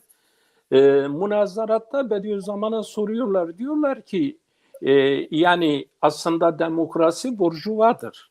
Haklarını korumak için sen buna ne diyorsun? Bir de diyorlar ki soru olarak bir Allah hakimiyeti var, bir de halk, millet hakimiyeti var. Bunları nasıl birbiriyle telif edebiliriz? Onu çok güzel izah ediyor. Yani hakimiyeti ilahiye ve hakimiyeti milliye nasıl birbiriyle telif edilir? Bu bizim laiklik dediğimiz prensipte aslında meselenin ele alınış şekli. Ben ona öyle uzun uzadıya girmeyeceğim. Fakat şurada şunu diyor ki o günkü insanlara diyor artık beşer istibdadı kabul etmiyor. Hür olmak istiyor, serbest olmak istiyor. Siz bazı yönetimleri insanlara dayatamazsınız. Buna ne ismi yüklerseniz yükleyin. Yani eğer istibdatsa buna Müslüman, İslam da derseniz kimse kabul etmiyor. İstibdattır. Bakın Sultan Abdülhamid'in meselesi buradan kaynaklanıyor. Ama Sultan Abdülhamid'le ilgili değil ki, bu gelen bir sistemdir. Artık o da o sistemin başında. Şimdi biz burada mesela şunu görüyoruz. Diyor ki yeni bir hürriyet, meşveret, biz buna saf akıl diyoruz. Saf akıl ekseninde hürriyet baz alınarak bir sistem geliştirin. Bir sistem geliştirelim. Ve bu sistemi de geliştirirken şunu diyor. Diyor ki bu sistem geliştirilirken yani başka yerlerden bir şey alabilir miyiz? Şöyle bir örnek veriyor. Diyor ki başka yerlerden, başka sistemlerden de biz alıp bu sistemimize monte edebilir miyiz, uygulayabilir miyiz? Bediüzzaman Hazretleri enteresan Kur'an ve sünnet eksenli şöyle bir cevap veriyor. Diyor ki evet alabiliriz. Çünkü bunlar makina gibidir, saat gibidir. Siz iyi, güzel bir saati iyi bir saat yapandan alırsınız. Bozulduğu zaman da iyi bir ustaya götürürsünüz. Dinini aramazsınız. Bakın burada hatta diyor öyle bir şey ki ekonomide veya da yönetim biçimlerinde Batı'dan bazı şeyleri alabiliriz. Bunları Evet. getirip kendi sistemimize. Bunlar diyor saat gibi, makine gibi, şey gibi. Hatta diyor size daha ilerisini söyleyeyim. Bunda diyor din mahzur görmemiştir. Hatta onlardan eş alabilirsiniz. Niye bunu almayayım ki?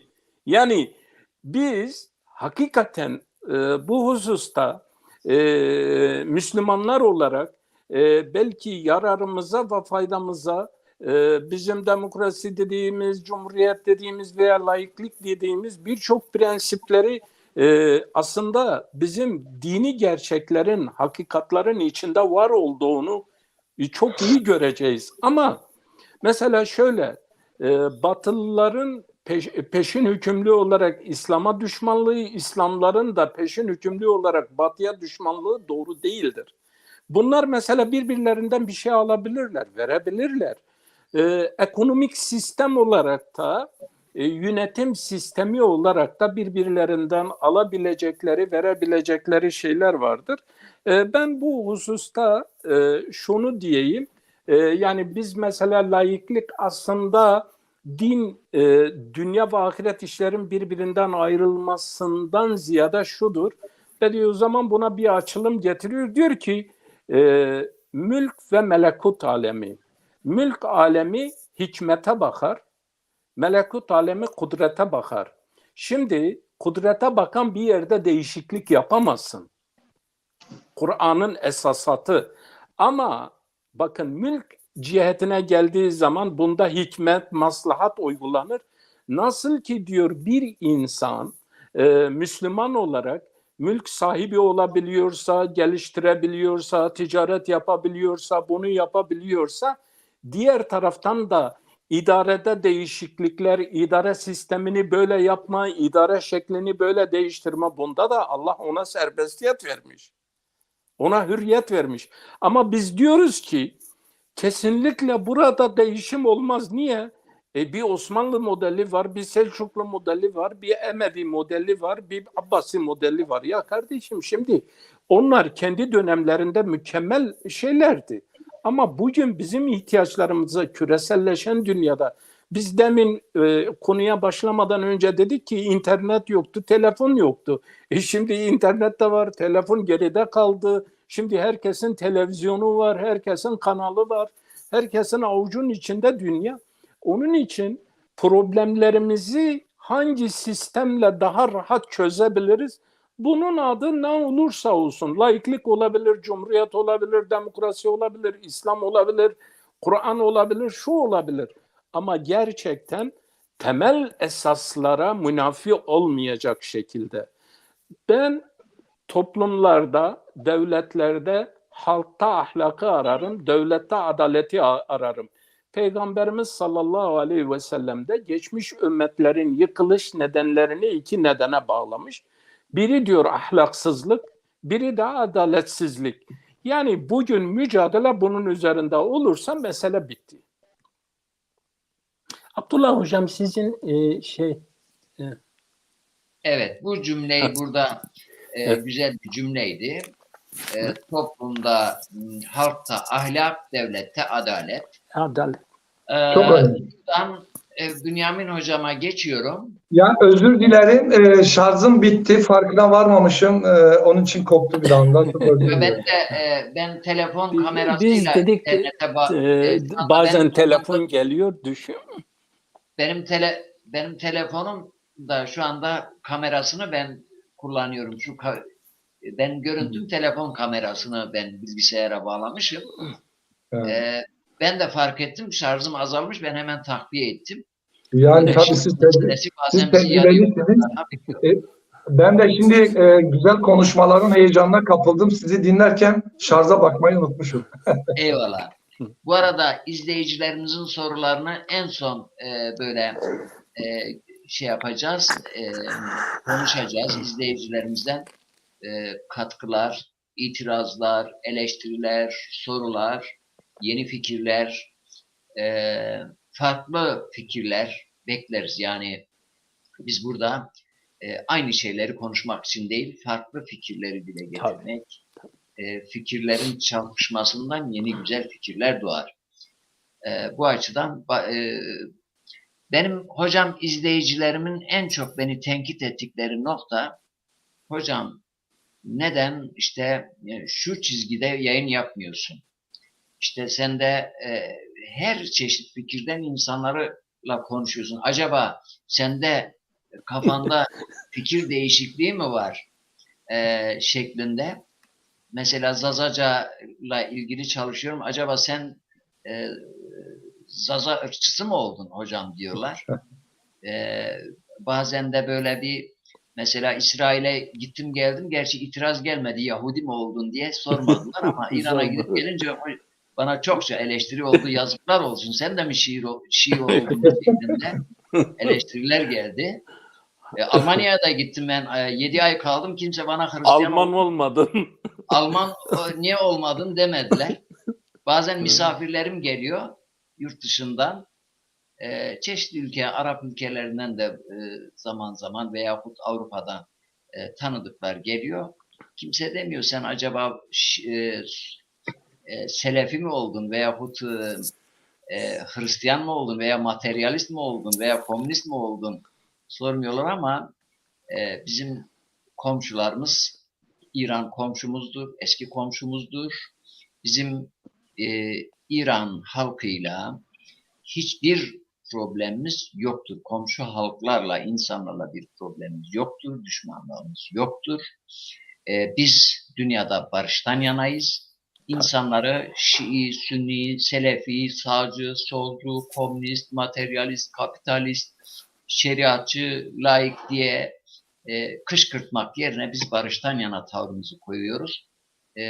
Eğer bu tavrımız, tabii barıştan yana tavır koymak çok zordur. Kışkırtmak çok kolaydır. Bu zor işte eleştiriliyorsak çok şükür teşekkür Hani ediyoruz bizi eleştirenlerden dolayı. Abdullah hocam, affınıza sığınarak parantez içinde bir şey arz edeyim. Mevlana Hazretleri Anadolu'ya gelince, şimdi Anadolu'da ciddi fikri ayrılıklar var. Düşünüyor diyor, böyle kendimi ifade etsem diyecekler şucudur. Ya böyle ifade etsem diyecekler bucudur. Diğer şekilde diyor birinin adamı olacağım, bir taraf olacağım. En iyisi diyor ben derdimi neye söyleyeyim. Ondan sonra anlatacağım şeyi öyle ifade edeyim. Yani Neyle bizim ifade ediyor? neyle ifade ediyor Bir yani. kavalla, bir kavalla Kavalla ve ama sürekli de misaller vererek ya bir hikaye anlatıyor, üstünden bir misal söylüyor. ya Hakikaten ideolojiler, devletlerin kışkırtmaları, e, efendim salt, çeşitli salt mezhepçilikler, akılla, düşünceyle düşünemiyoruz. evet, Yani insan, bir tarafa evet, bırakarak. Evet. fikirlerin anlaşılmasına engel oluyor. İnsanlar alışmışlar. Birisi geliyor mu? Bu kimdir? Ha bu Kürtçüdür. Tamam. Ona göre damgasını vuruyor. Bu kimdir? Bu Türkçüdür. Damgayı vuruyor. Bu kimdir? Bu şeriatçıdır. Damga vuruyor. Bu kimdir? Bu efendim söyleyeyim Atatürkçüdür. Yani böyle bir E, bir Böyle benim bir esnaftan bir tanıdığım vardı. İkide bir buyurun. oturuyordum, konuşuyordum. Bir gün çocuk şöyle itiraf etti. Dedi, hocam dedi ben seni kaç aydır dinliyorum. Ben anlamadım. Sen sağcı mısın, solcu musun, CHP'ci misin, AK Partici misin, bilmem neci misin? Ya dedi ben anlayamadım. Dedim ille bana bir ayakkabı mı giydirmek istiyorsun yani? Ben Abdullah Narin'im ya. Yetmiyor mu bu? Olay Ee, bu. Kendim evet. olamadan ben başkası olamam yani. Aynen öyle. Ben Aynen. kendim oluyorum. Evet. Ona- Bünyamin o- Hocam. Bünyamin Evet. Hocam. Şimdi biz Cumali Hocama laikliğin insanlık alemine katkısını sormadım. İslam alemine katkısını sordum. Evet. Bu son cevap sorum olacak çünkü diğer sorularım vardı. Baktım konuların içinde aşağı yukarı hepsine değindiniz. Şunu sorayım. Laiklik insanlık alemine katkısı ne oldu? Mümkünse böyle kısa kısa Evet. cümlelerle. Şimdi Abdullah Hocam, ben 3 konuda kısa bir açıklama yaptıktan sonra bu sorunuza cevap vermek istiyorum. 1. Müslümanın dünya görüşü ele alındığında bir defa Müslüman peygamber eliyle bize sunulan dini esaslara, Kur'an'da anlatılan imani esaslara ve tüm hükümlere iman etmek durumunda. Bu tartışılmaz. Yani bir Müslüman eğer ben iman etmişsem, Resulullah'a inanmışsam, Kur'an'a inanmışsam diyorsa bütün hükümlerine iman etmesi lazım. Bu bir, bunu bir köşeye koyalım. 2, ancak Müslümanın toplumla, diğer toplum kesimleriyle, diğer inanç gruplarıyla bir sosyal hayatı var ve bir toplumda yaşıyorsa acaba burada nasıl bir tavır izlemelidir? Yani inandığı tüm değerleri burada nasıl ele almalıdır? Onlarla nasıl bir ilişki kurmalı? İlişki düzeyi ne olmalıdır? Şimdi burada da önemli olan nebevi yöntemdir. Bu 2. 3. Şimdi biz bir toplumda yaşıyoruz. Biz bir toplumda yaşıyoruz. Ve toplum farklı inançlardan, yaşam biçimlerine sahip kişilerden oluşuyor. Yani bugün mesela Türkiye gibi Müslüman ülkede bile gerçekten İslam'ın bütün kurallarını, hükümlerini yaşamak isteyen çok az bir kitle var yani. Öyle yok yani. Bugün ya ben dine göre bir yaşantı kurmak istemiyorum. Benim bir dünya görüşüm var, özgür, hür. Nefsime, hevama uygun yaşamak istiyorum. Örneğin İslam'ın ben giyim, kıyafetle ilgili kurallarına uymuyorum. İslam'ın helal haram kavramını pek beni ilgilendirmiyor. İşte kadın erkek ilişkilerinde benim ölçüm şu falan. Çünkü bu bir yaşam tarzıdır ve bu farklı yaşam tarzlarına çok sahip kitleler var. Şimdi böyle bir kitlede yaşayan ama inancına bağlı da yaşamak isteyen dindar insanlar da var. Yani biz böyle Müslüman olmayandan ziyade bizim gibi İslam coğrafyasında dindar, takvalı yaşamak isteyenle dindar yaşamak istemeyen, işte takvalı yaşamak istemeyen, daha rahat yaşayan insanlar var. Şimdi böyle bir toplumda devletin düzeni nasıl olmalıdır? Bu soruyu sormak gerekiyor. Bir Müslüman burada ne yapabilir? Yani devletin hukuk düzeni acaba dindar Müslümanın istediği esaslara göre mi oluşmalıdır? Yoksa dindar yaşamak istemeyen, özgür, hür, kendine göre bir ahlaki anlayışı olan kişilerin anladığı hükümlere göre mi oluşmalıdır? Şimdi biz biliyoruz ki bir hukuk düzeni kurulurken burada insan hak ve özgürlükleri vardır, aile hukukuyla ilgili hükümler vardır, efendime söyleyeyim ceza hukuku vardır, ekonomi alanı ilgilendiren hukuklar vardır, idari iş ve işlemleri düzenleyen hukuki kurallar vardır. Şimdi bütün bu kurallar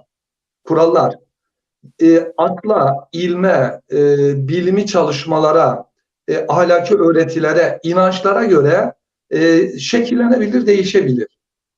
Acaba bir Müslüman laik bir düzende, laik hukukun geçerli olduğu bir düzende olaya nasıl yaklaşmalıdır? Laikliğe nasıl bakmalıdır? Ve burada kendini nasıl konumlanmalıdır? Bana sorarsanız ben burada az önce dediğim gibi nebevi yöntemi çok önemsiyorum. Ve Bediüzzaman'ın Cumali Hocam da bilir. Diyor ki toplumun %60-70'i İslam ahlakına sahip değilse diyor, İslamcı bir partinin kurulması bile doğru bulmuyor.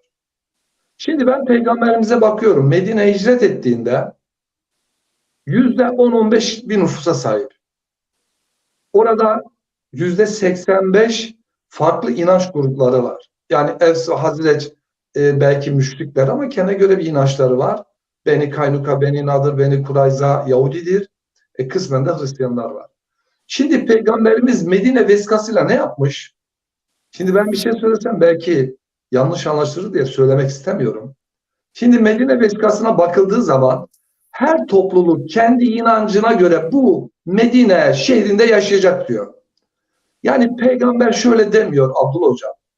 Ya ben buraya geldim, Allah'tan aldığım bir vahiy var, inandığım değerler var. Sosyal hayatla ilgili özellikle toplumu ilgilendiren konularda. Yani işte hırsızlar karşı ne yapılır, zina edene karşı ne yapılır, kılık kıyafette istediği gibi yaşana müdahale edilir mi?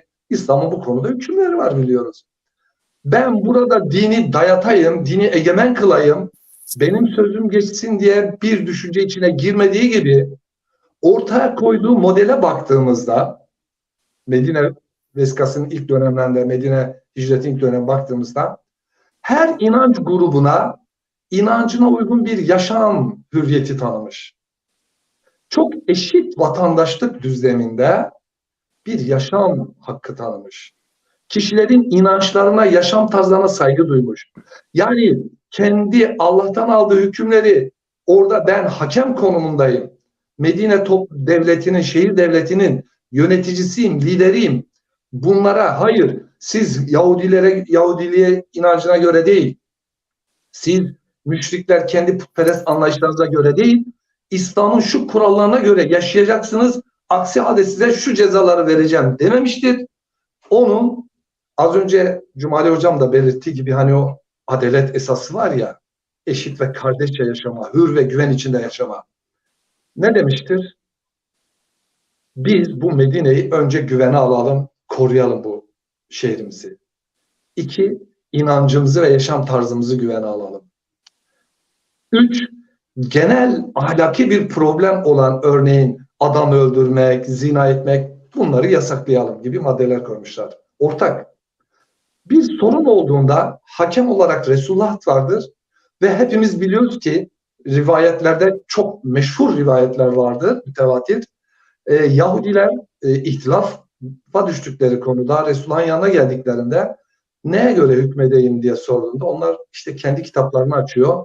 Hatta Zeyd'e ne diyor? Zeyd bin Sabit'e diyor ki öğren yani Yahudilerin dilini öğren değil mi? Neydi dili? İbranice mi? Cumali Hocam. Öğren, aç diyor onların sayfasına o hüküm nasıldır? Onların hükmüne göre aralarında hükmediyor. Şimdi bakın 20. yüzyılda laiklik iddiasıyla ortaya çıkan hani devletin inanç grupları karşısında tarafsız kalması gerektiğini, çünkü kilise veya din otoritelerin din adına insanların özgürlüğünü, hürriyetlerini, haklarını çiğnediklerini kabul ederek devlet özgür olmalı, kurtulmalı, insanlar kendi inançlarında eşit yaşamalı anlayışı laikliğin esasını oluşturan bu çıkış Resulullah Aleyhisselatü Vesselam döneminde Resulullah, biz buna laiklik demeyelim çünkü laiklik sonuçta bir kavram, isimden ibaret bir şey. Bizim için içerik önemli. Resulullah insan haklarına, özgürlüğe uygun bir yaşam biçimi, bir yönetim biçimi sergilemiş ya Abdullah Hocam. Şimdi bakın biz 20. yüzyılda yaşıyoruz. Bu anda Türkiye coğrafyasını sadece ele alsak, diğer İslam ülkelerini de alsak, ya bu anda ben İslam'a göre yaşamak istemiyorum diye büyük bir kitle var. Hatta ben Müslümanım, ben özelde yaşamak istiyorum. Şimdi biz kalkıp da ya Allah'ın toplumu düzenlemeye dönük bazı hükümleri var. Biz bunları zorbalıkla, cebren, devlet otoritesini de kullanarak uygulayacağız. Kardeşim ya sev ya terk et dediğimiz zaman hangi nebevi yönteme uyuyor? Bakın Resulullah Aleyhisselatü Vesselam %15'lik nüfus Müslüman. Medine'nin son döneminde hatta Hazreti Ebubekir radıyallahu anh'ı hacca gönderdiğin zaman hac emri müşriklere yine karışmıyor. Müşrikler son yıl yani Peygamberimizin veda hacından bir önceki yılı söylüyor. Hac emri olarak Ebubekir'i gönderdiğinde diyor ki müşrikler kendi inançlarına göre hac ediyorlar. Müslümanlar da Resulullah'ın o önerdiği şeye göre hac ediyorlar. Orada bile karışmıyor son ana kadar. Çok ilginçti. Niye biliyor musunuz? Çünkü insanların bir seviye kat etmesini istiyor. Eğer bir toplumun bütünü biz dinin hükümlerini yaşamak istiyoruz diyorlarsa zaten akan nehirler tersine çevrilemez. Kimse bunun karşısında duramaz. Ama bu bile karşı tarafın haklarının ihlali anlamına gelmez. Şimdi biz Türkiye'de baktığımız zaman laiklik düzenine bakıldığında veya laiklik sistemine bakıldığında Laiklik şunu garanti aldığı zaman, ya ey Müslümanlar, ey Hristiyanlar azınlık da olsa, ey Yahudi toplumu, ey Ermeni toplumu, işte ey Kürtler, Türkler neyse, sonuçta çok tamam çok farklı değiliz ama farklı inanç grupları var, kültürel gruplar var. Siz özgürsünüz, dininizi yaşayabilirsiniz. Hatta İslam'ın tanıdığı aile hukukunu, miras hukukunu da bireysel tatbik edebilirsiniz. Ama devlet katında bizim için insan hakları, eşitlik, özgürlük, adalet önemlidir dediğinde ya buna karşı çıkmak akıl kârı mıdır? Evet. Eğer bak ben laiklik de demiyorum şimdi. Sizin sorduğunuz soruya gelmek istiyorum ben. Şimdi Resulullah Aleyhisselatü Vesselam Medine'nin son yılında İslam devleti tüm toplumda hakim olduktan sonra biliyorsunuz Tövbe suresinde iniyor, siz daha iyi biliyorsunuz. Müşrikler pistirler, necistirler, Mekke'ye girmesinler, o harem bölgesine girmesinler demiş. Kaç yıl sonra? 23. yılda demişler. Ben en son böyle diyelim anlamını da taşımıyorum ama Resulullah'ın samimiyete bakın ki 20 yıl boyunca sahabi toplumu oluşturmak için iman esaslarını işlemiş, ahlakı işlemiş, ubudiyeti işlemiş. Yani bir toplum, bir inanan toplum, güzel bir toplum yetiştirmenin mücadelesini vermiş. Topluma dönük hükümleri adeta görmemiş ya, dayatmamış ya. Bana hiç kimse biri başörtü örtmedi diye şu ceza verildi diyemez İslam tarihinde Resulullah'ın dönemine ilgili özellikle. Eğer inanan biri ise işte içki içmişse onun cezasını uygulamıştır. Ben şuna gelmek istiyorum Abdullah Hocam. İsim ve resimle takılmadan içerik olarak eğer bugün diyelim ki laiklik bugün dünyada kabul görmüş bir anlayıştır. Her demokratik ülke bunu insan hakları, eşitlik, hukukun üstünlüğü çerçevesinde düzenlemiş, hayata mal etmiş. Az veya çok ne kadar yakalamış biliyoruz. Ama biz biliyoruz ki bizim gibi ülkelerde laiklik bir ideolojik kavram olarak ele alınmış. Cumhuriyetçilik de bir aydınlanma projesi olarak ele alınmış. Laiklik de bunun destekçisi olunmuş. İnanç hürriyetleri kısıtlanmış. Müslümanın inancını hayata aktarma, pratiğe etme noktasında bazı sorunlar olmuş. Son dönemde, Demokrat Parti dönemiyle beraber Müslümanlar bazı özgürlükler ve haklar tanımışlar. Bugün de belli bir düzeye gelmişler. Bunu kabul edelim. Yani laiklik aslında kendi sınavını, Müslümanlar karşısında bir sınavını vermiş. Laiklik olması gereken konuma yavaş yavaş gelmeye başlamış. Yani insanlar inanç ve yaşam biçimlerinde hür ve özgür olmaları gerektiği anlayışına gelmiş. Şimdi eğer biz laik düzen değil de Allah muhafaza bir tarikatın, bir cemaatin veya bir siyasal İslami hareketin öncülüğünde bir devlet düzeni kurulduğunu, İslami hükümlerini de çünkü az önce söyledik, İslami hükümler öyle hayatı bütününe kapsayan çoğunlukta değildir. Belli az temel ilkelerdir. Ne bir devlet modeli ne bir ciddi bir ekonomik model vardır. Allah'a şükürler olsun iyi ki koymamış Cenab-ı Hak. Düşünün Cenab-ı Hak 1500 yıl önce bir model önermiş olsaydı bugün o model işlemez duruma gelecekti. Ama temel ilkeleri koymuş Cenab-ı Hak. Çünkü bakın her peygamberin döneminde şeriatın değişmesinin nedeni budur. Cenab-ı Hak toplumların gelişimini, seviyesini esas alarak şeriatları peygamberden peygambere değiştirmiştir. Ama tevhidi değiştirmemiştir. Ama ubudiyeti değiştirmemiştir. Şimdi biz Türkiye coğrafyasında Allah muhafaza böyle bir grubun kendi dar cemaatçi ve tarikatçı veya ideolojik siyasal bakış açısıyla dini yorumlayıp bir İslami hukuk düzeni geliştirdiğini ve devlet katında da bunu tıpkı Cumhuriyeti bir aydınlanma projesi olarak görerek devleti üstten alta doğru cebri bir modernleşmeye tabi tutarak güya insanları adam etme, yeniden inşa etme, laik işte bilmem ne adı altında birçok ideoloji dayatandan ne farkı olur? Şimdi bir tarikatı düşünün, Allah muhafaza, isim vermek de istemiyorum, gerek yok, herkes görüyor. Bunlar İslam adına bir hukuk düzeni kurduğunda ya burada insan haklarının ihlal olacağı, en büyük zararın Müslümanların göreceğini, İslam'ın lekeler olacağını söyleyebilir miyiz? Evet söyleyebiliriz. Hiçbir rejim Evet, belki İslam'dan yararlanarak hüküm, İslami anlayış geliştirebilir. Ama bunların tam İslam'ıdır diyemeyiz. Eğer örnek mi almak istiyoruz? Hiç kimse bu anda Afganistan'da yaşananların bütünüyle İslam olduğunu iddia edemez. Veya mollalar yönetiminin veya krallıklar yönetiminin bütünüyle İslam olduğunu da iddia edemez.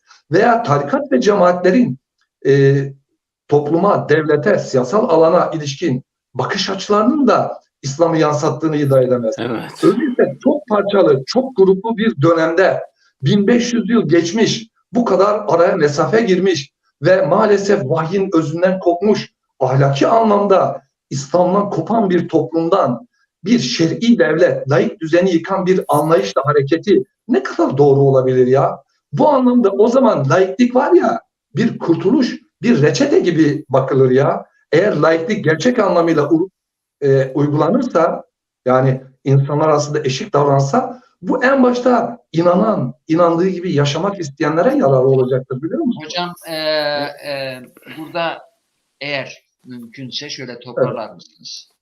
Son sorunuzu anlayamadı, unuttum ben, özür dilerim. Onu söyler misiniz bir daha? Hatırlatır mısınız? Ona ilgili bir cümle söyleyeyim.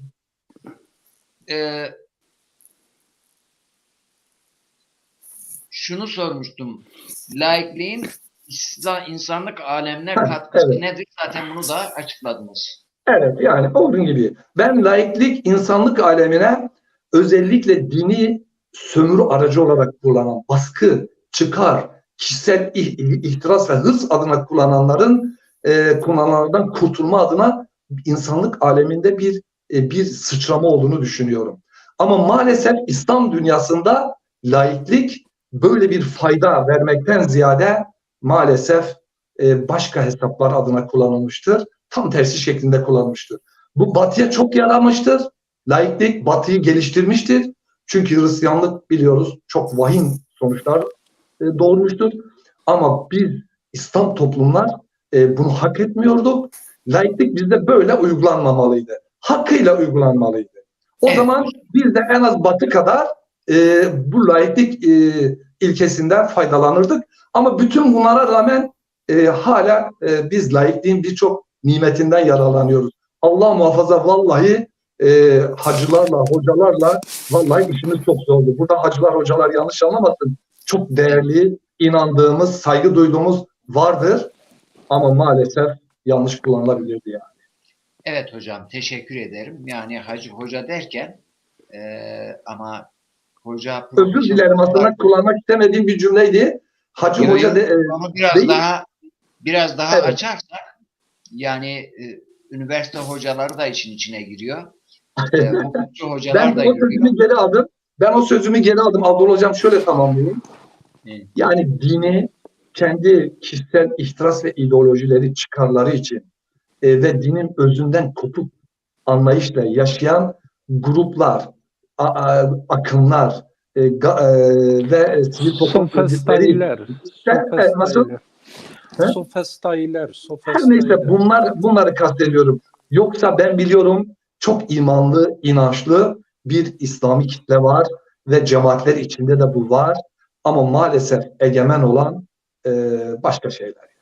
sultanlar. Dolayısıyla bizim biraz tarafsız bir hukuk düzeniyle yönetilmemiz çok önemlidir. Müslüman bir laik düzende inancının %90'ını yaşayabilir eğer laiklik, özgürlük olarak insan haklarına esas olarak kullanılırsa. Önce biz %90'ını yaşayalım. Cenab-ı Hak layık olursak %10'unu da bize nasip eder. Şimdi bir sorum daha var Cumali Hocam'a. Ondan sonra izleyicilerimizin sorusuna geçeceğim. Cumali Hocam, bu laiklik, demokrasi, cumhuriyet, onları da katayım. Bu kadar güzel, sihirli değnekse biz bunları aldık. 100 senedir de uyguluyoruz. Niye hala yerimizde sayıyoruz? Hatta böyle patinaj yaparak aynı yerde sayıyoruz. Neden? Yani bu sihirli şöyle değnekler neden bize dokununca bir faydası olmuyor? Batı'ya dokundu, faydası oldu. Bize dokununca niye faydası olmadı? Şimdi Batı'nın değer sistemleriyle bizim değerlerimiz biraz birbirinden farklı. Fakat Batı'nın meseleye bakışıyla bizim meselelere bakışımız da farklı. Bunun birçok nedenleri var, sebepleri Yani var. bunu hocam, özür dilerim. Ömer Faruk hocamın bir sorusu vardı. Bu sorunun cevabı da bunun içinde olması gerekiyor. Bediüzzaman'ın Frank elbisesi üstümüze oturmaz derken kast edebildiği laiklik midir? Kastettiği şu anda ifade O ettiğimiz günkü Türkiye'de yani ülkede dayatılan şeye diyordu. Yani sistemin dayatanlara diyordu. Bu elbise bize uymaz ve bunun için de ben şöyle bir örnek vereyim Abdullah Hocam. Şimdi biz Pardon Cumali Hocam, özür dilerim. Dediğiniz gibi sadece Abdullah Hocam şey değil, laiklik değil de çünkü bir yaşam biçimi dayatılıyor ya, Batı e, örnek model alınarak, Batı'ya öykünerek, Batı tarzında bir yaşam biçimi zorla dayatılıyor. O da diyor ki bu elbise bize olmaz diyor. Yani, aman bir hocam, yaşam biçimi fazla olmaz. fikirlerinizi fazla böyle çünkü internetle ilgili de kanunlar çıktı. Daha böyle şimdi bugün daha kuş diliyle konuşmamız gerekiyor. şimdi Yani ben koskoca iktidarın en güçlü grup başkan vekili efendim istifa etmek zorunda kaldı. Ben dinledim konuşmalarında, yani gayet kibar bir şekilde bu konularda fikrini söylüyor. ben Eğer ben iktidarın evet. başkan vekili hemen uçuyorsa bizim de dikkatli konuşmamız lazım. Biraz Doğru, daha doğru, kuş diliyle doğru, konuşmamız gerekiyor. doğru. Yani Şimdi evet. Abdullah Hocam, ben siyaset konuşmak hiç istemiyorum. Birbirlerine göbekten aşağı söylerler, kimse üstüne alınmıyor. Bir başkası bir söz söyleyince hemen herkes toplanıyor. Bilmiyorum yani birbirlerine namusa varıncaya kadar hakaret ediyorlar. Birbirlerine laf söylüyorlar, söz söylüyorlar. Ben her yönüyle her insan değerli ve kıymetlidir. Hiçbir insan hakareti hak etmiyor. Ben buna prensip olarak karşıyım. Liderlerde, insanlarda yani hakaret hiçbir zaman doğru bir şey değildir. Ama insan mesela fikrini beyan edebilir, düşüncesini beyan edebilir. Fakat o fikrini beyan ederken, düşüncesini beyan ederken bir lidere hakaret etme veya da bir başka birine hakaret etme, ben bunları doğru bulmuyorum. Yani doğru değil. Benim demek istediğim şey şu mesela, bir örnek vereyim. Biz Anadolu'da bir problem yaşıyoruz. Neden yaşıyoruz? Çünkü çok farklı inançlar var, çok farklı kültürler var, çok farklı ırklar var, var da var. Şimdi bu ırkları siz deseniz ki bu kültürleri, bu ırkları, bu inançları ben tek dinle, Tek yani dini herkes anlayışla, tek değil dini mi? anlayışla, o zaman bakın şöyle, bizim o zaman bu cumhuriyet rejiminde veya da ulus devlet düşüncesinde Kürtlere tanınılmayan hakkı biz o zaman niye iddia ediyoruz? İşte tek bir ulusun hakimiyeti. Şimdi dinin de hukuka ihtiyacı var. Hukuk dini kurur. Bence bizim meselemiz dinden önce hukuktur. Yani biz Katılıyorum. bakın hukuksal bir zeminde ancak bir araya gelebiliriz. Biz buna ne diyoruz? Mütecaniz toplumlar ancak demokrasiyle idare edilir.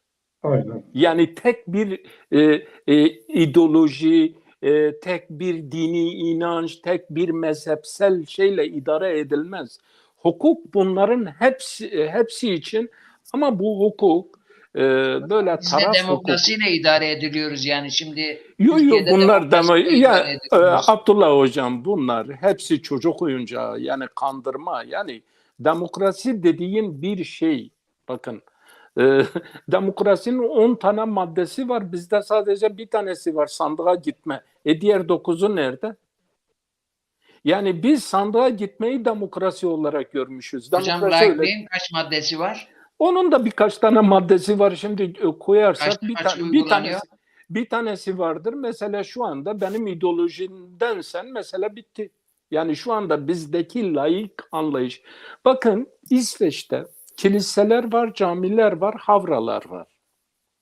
Şimdi burada buranın yasasına göre kiliselere %3 vergiden şey veriliyor, pay veriliyor Evet. kiliselere. Bakın, ben şimdi bizim Diyanet'e geleceğim, bir örnek vereceğim. Hukuk sistemi bak gerekliliği açısından. Buradaki camiler, Diyanet, diğer İslami cemaatler, Arabistan'dan gelenler var, İran'dan gelenler var. Onların da camileri var. Bunlar devlete dediler ki biz de dini kuruluşuz. Yani bizim de camimiz var. O zaman müracaat ettiler. Şimdi yarısı Ya, camilere veriliyor, diğer yarısı da oraya. Şimdi ben size yani, şunu diyorum. Bakın, hukuk sisteminde problem çözülür. aynen. Bakın, hukuk sisteminde problem çözülür.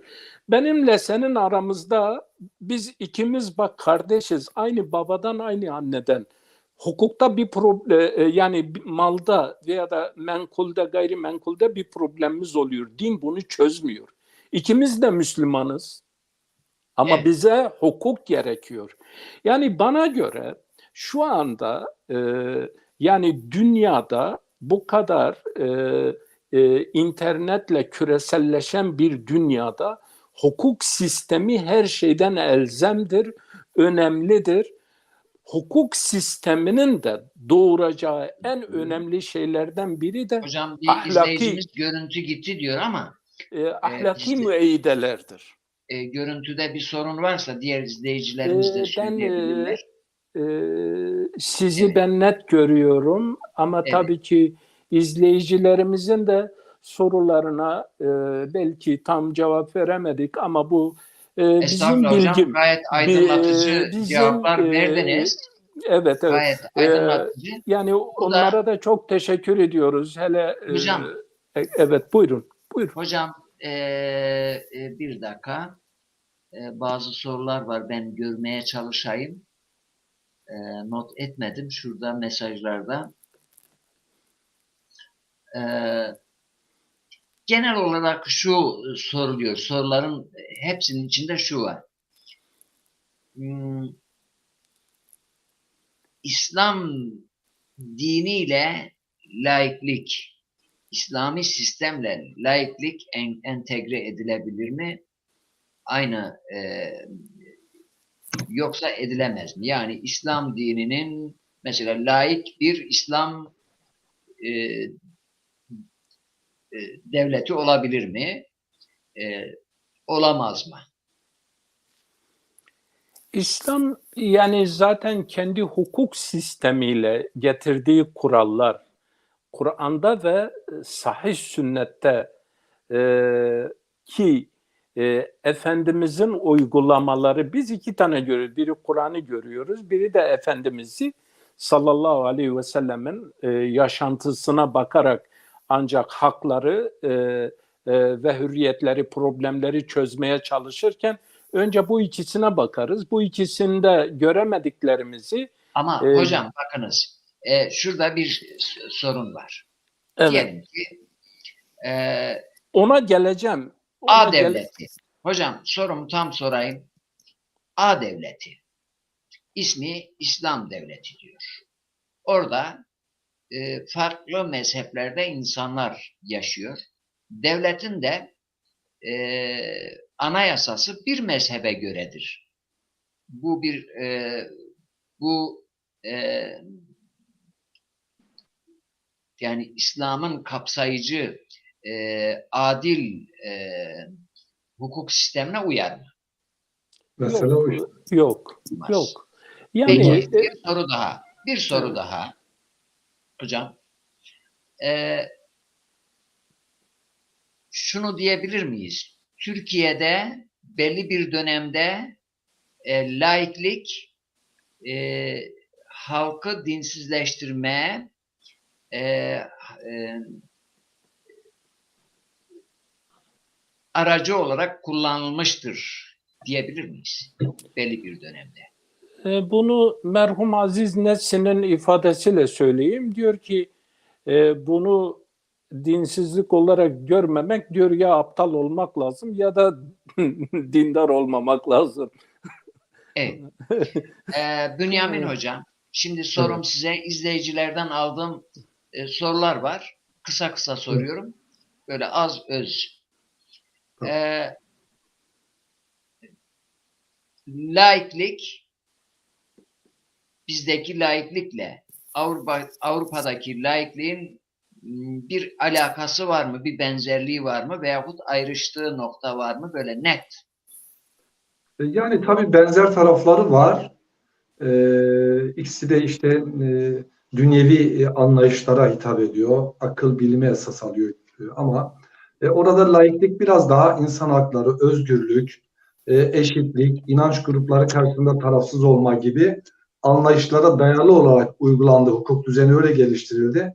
Ama bizde laiklik biraz daha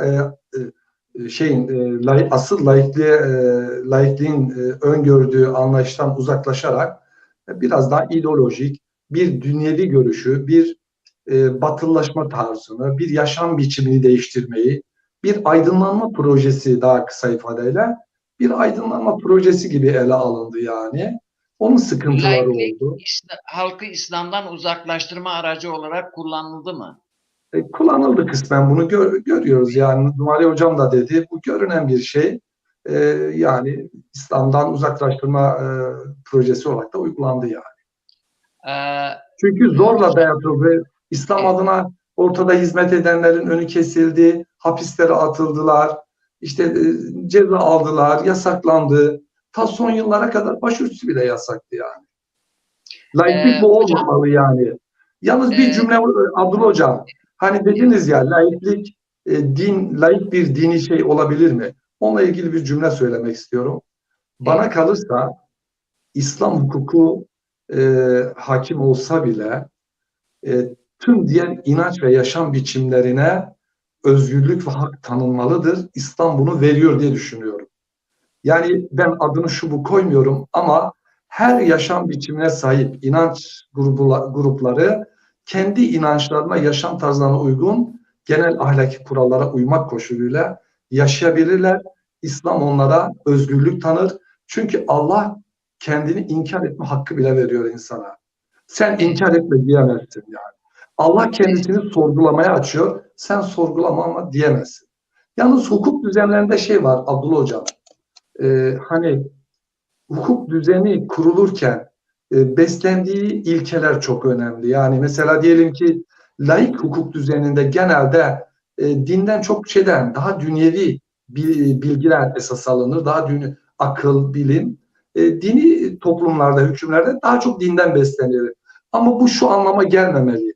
Mesela akılla, bilimle öyle bir seviye kat ederiz ki ya zina toplumda zina çok yanlış bir şeydir. Topluma zarar veriyor. Bunu yanlış kılalım. Yani bu da laikliğe aykırı değil. Bazıları mesela burada da yanılıyor. Veya adam öldürmek çok büyük bir günahtır. Mesela Amerika'da adam öldüreni adam öldürüyorlar diye kısası uyguluyorlar. Yani evet. burada tabii çok İslam'ın şekilci tavrına bağlanmıyorum ama İslam'ın ahlaki esaslarına insanlık aleminin bir gün ulaşacağını düşünüyorum. Laik düzenlerin de bir gün ulaşacağını, yani ahlak düzenler mesela. Cumali Hocama bir sorum var. Laik bir ülkede Diyanet İşleri Başkanı, yani Türkiye'deki gibi bir Diyanet İşleri Başkanlığı olabilir mi? Olmaz, yani olmaması lazım. Neden olmaz hocam? Çünkü diğer dinlerden de olması o zaman gerekir. Yani sadece Diyanet değil, diğer dinlerden. Peki Diyanet işlerinin laikliğe aykırı neyi vardır? Şimdi onlar şu devlet din işlerine bakmaz. Hukuka bakar, zemini hazırlar. Devlet kimin nasıl inanması gerekir, kimin nasıl ibadet etmesiyle ilgilenmez. Devletin alanı bu değil. Devlet sadece onlara ibadet yerlerine karışmaz, zemin hazırlar ibadet etmesi için. Ama sen böyle bu mezhebi tutacaksın, bu inançta olacaksın, böyle düşüneceksin. Devletin işi değil yani. Ee, Bünyamin Hocam, bir devlette Ortodoks rahibi var ve Diyanet İşleri Başkanı var Türkiye'de.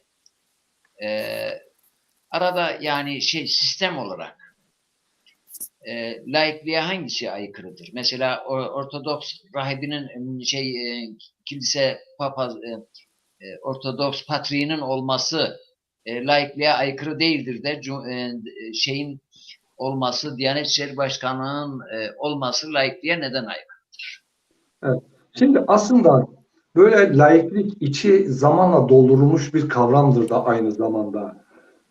İnsanların pratik ihtiyaçları, sosyal durumları da bazı yeni gelişimlere fırsat verir.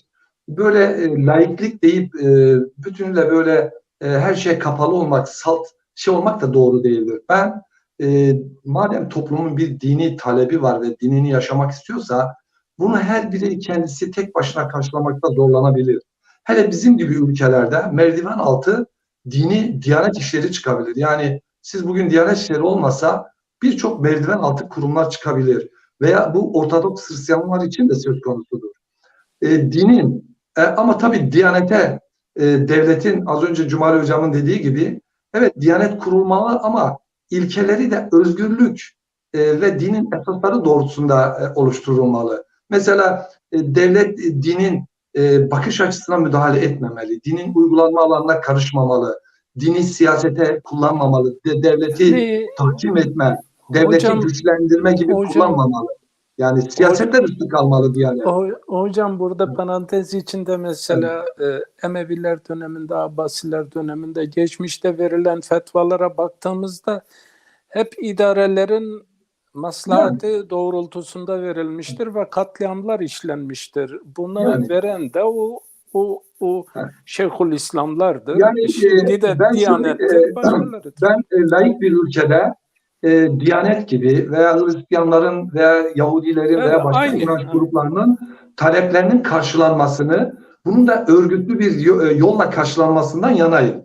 Ancak böyle dini yozlaştırmadan, suistimal etmeden, o dinin kutsiyetini bozmadan, şimdi camiye her türlü insan geliyor. Cami örnek alırsak.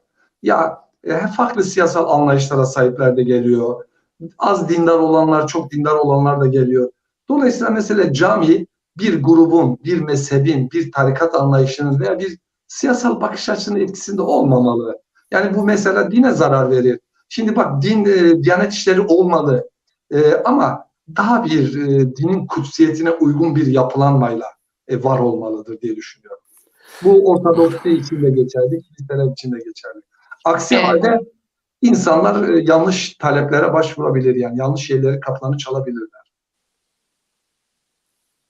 Evet. Hocam diğer bir soru Cumali Hocama.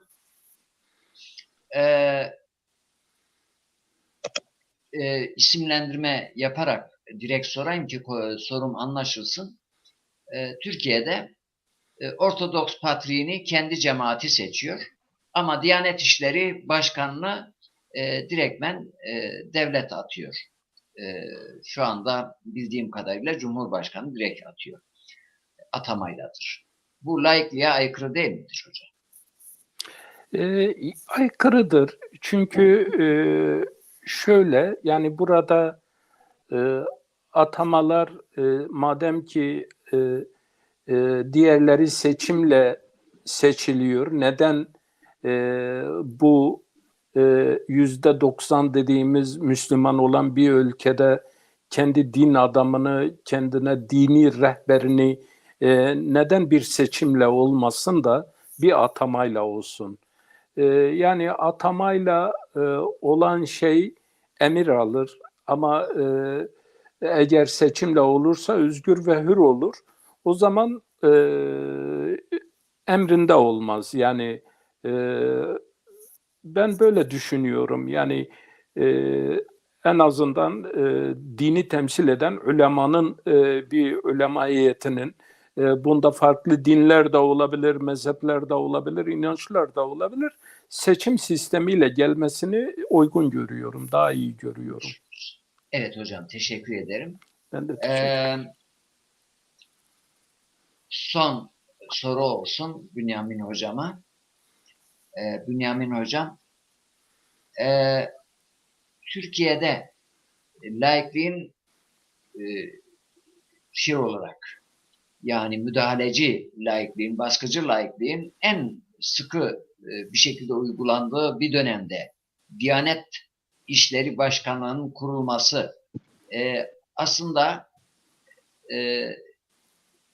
laiklikteki dini özgürlük için değil, dini kontrol etmek için yapıldığı ileri sürülüyor. Bu konuda düşünceniz nedir? Şimdi 1946 yılında kurslar sürecinde bir din adamı yetiştirme uygulandı. Tam işte bu demokratik seçimlerin başlayacağı dönemlerdi. İşte Demokratik Parti kullanmış. Bir de dünyada biliyorsunuz Soğuk Savaş dönemiydi. Yeşil Kuşak projesi vardır Batı'nın, Amerika'nın öncülüğünde. Çünkü komünizma bütünüyle İslam coğrafyasında da yayılıyor toplumlarda. Batı baktı komünizmin önünü alamıyor. Komünizmin önünü kesebilmenin yolunun milli duygular, dini duygular olduğunu düşündü ve milliyetçi hareketlerle dini hareketleri alabildiğince desteklediler ve yepyeni bir proje geliştirdiler. Ve buradan Müslüman toplumlar aslında yarar da gördü. Çünkü İslam'ın önü açıldığında İslam'ın o özü, güzelliği toplumların kalplerine de yerleşiyor. Ve böylece Türkiye'de komünizmanın kucağına düşmemesi için hem siyasal alanda bir çoklu parti döneminin başladı hem de ilk ilahiyatların kurulması zannediyorum 1948 diye yanılmıyorsam ilkin 1946'da düzeyinde açıldı. 47-48'de oldu. Evet. 46'da Şemsettin Günaltay'ın başbakanlığı döneminde. Başkanlığında. Evet. Yalnız önce kurslar şeklinde, çünkü din adamı yoktu. Namaz kıldıracak yok, cenazeyi gömecek yok. Öyle bir zaten onun da aynı dediğiniz meclise getirdiği sonra, öneri bu. Tabii Demokrat Parti ile beraber biliyorsunuz ezanın Arapçaya dönüştürülmesi ve dini özgürlüklerin başladığı bir süreç oldu, bu bir gerçek. Burada evet belki onların niyetleri böyle, yani dini özgürlükten ziyade dini sevdikleri için değil. Şimdi bu Batılılar hep öyledir Abdullah Hocam, sizler de daha iyi bilirsiniz. Mesela krallıkların olduğu Arabistan'da çok demokrasi istemezler. Çünkü krallarla daha iyi ekonomik çıkarlarını yürütüyorlar. Yani demokrasi olsa halk sorgulayacak, çıkarlarını engelleyecek Batı'nın. Ama mesela bizim gibi ülkelerde daha çok demokrasiyi veriyorlar bir yere kadar. Dine de karşı da bakış aynıydı. Hani dini duygular gelişsin, toplumda din yayılsın ki komünizmin önü kesilsin. Sovyet bloğu yayılıyor çünkü her yeri kuşatmaya başladı. Bu amaçla dinin destekledi ve dinin önü açıldı. Ama bunda da kader-i ilahinin rolü var. Mesela NATO da bunu üstlenen bir örgüttü. Ama Müslümanlar bundan daha çok yararlandı diye düşünüyorum. Yani bizim daha çok faydamız oldu diye düşünüyorum. Evet hocam, konuyla ilgili pek çok sorumuz vardır. Tabii ki bir kardeşimizin ben burada var. Abdullah Hocam burada bir Bünyamin Hocama bir ekleme yapayım. Şemsettin Günaltay eserleri vardır. İnançlar diye. Gerçekten Darwinizme karşı bu inançları ele aldığında Şemsettin Günaltay önemli bir Osmanlı entelektüellidir fakat Cumhuriyeti de yaşayan biridir. İlk bu İmam Hatipler ilahiyatların açılmasında ön ayak olmuş. Şemsettin Günaltay'ın 1900 tahminimce şu anda aklımda kaldığı kadarıyla 1915'te Zulmetten Nur'a diye eseri sonra Latin harflerine de çevrildi. Daha önceki eserleri genellikle hep Osmanlı alfabesidir. Çok birikimli bir insandır. Ben hayatıyla ilgili öyle fazla konuşacak değilim. Ama o gün kürsüde diyor ki ya siz ne yapıyorsunuz? 5 sene içinde cenazemizi kaldıracak bir Fatiha okuyacak insan kalmayacak diyor. Yani ilk şey onun zaten bırakmıyorlar. 1,5 sene ancak başbakanlıkta kalıyor. Ondan sonra da zaten Menderes de ayrılıyor. Ondan sonra Partisini kuruyor ve öyle gidiyor. Mesela burada Diyanet veya da İmam Hatipler bir zaruretin neticesinde bir de sistemler şişi almak için sibop kullanırlar. Şimdi tekerde sibop olmazsa o şişi almazsanız şişer patlar. Onun için bunlar o vazifeyi görüyor. Yani yoksa gerçek manada bir dini hizmet veya bir dini anlayışı ortaya koyma sınırları bellidir. Sınırları belli olan bir şeyin özgür olması düşünülemez. Yani biz burada inançlarda ve düşüncelerde sınırı kabul etmiyoruz. Çünkü o zaman sınır belliyse ben ne düşüneceğimi sen bana söylüyorsan ben neye inanacağım sen sınır bana koyuyorsan o zaman yani ben ne inancımda ne fikrimde hür değilim yani. Bu şey ama eylem ayrıdır. Eylem ayrıdır. Eylemlere sınır konulabilir. Eylemler yani şu bu ama düşünceye yani düşünce kafayla ilgili şeydir. Düşünceler de gerçekten tahrik veya aşağılayıcı veya ayrıştırıcı olmadığı müddetçe düşüncelerin de serbest söylenilmesi, ifade edilmesi gerekir. Elbette. Evet, ben öyle bir katkı olarak yani. Evet hocam. Çok teşekkür ederim. Biz Hocam, teşekkür ediyoruz. sizi epey tuttuk burada. Bir Mehmet Manbaki kardeşimiz soruyor. Evet. Ben kendi kanaatimi söyleyeyim. Yani madem ki Cenab-ı Allah peygamberi vasıtasıyla bize Müslüman ismi koymuş. Ben bu isim eğer Müslümansam bana yetiyor. Demokrat Müslüman, komünist Müslüman, sosyalist Müslüman, laik Müslüman, liberal Müslüman, ılımlı Müslüman, aşırı Müslüman isimlendirmesini İslam ismine yanına eklenmesini ben İslam isminin ne acaba bu isim eksik midir şeklinde bir soruya şey yapar ki biz bu isim ben şahsım adına bu isim bana yetiyor. Farklı Ayet de var. isimlendirmeleri وَلَا تَمُتُونَ اِلَّا ismine وَاَنْتُمْ مُسْلِمُونَ. evet bu ismini kendi ismimin yanına eklenmesini istemiyorum. Ama bizim burada tartıştığımız daha çok teknik bir konu. Yani demokrasi, laiklik, sosyal devlet, sosyalizm, komünizm bunlar farklı sistemlerdir. Acaba bu sistemlerden biz istifade edebilir miyiz? İlmi çerçevede, akılcı çerçevede bunların yani e, bizde olmayıp da bunlarda olan bugünkü şartlarına uyan güzel taraflarını alabilir miyiz? Nelerdir? Almışız ki ne kadarını almışız? Nasıl uygulamışız bu konuda? Tartıştık. Faydalı bir tartışma olduğu kanaatindeyim.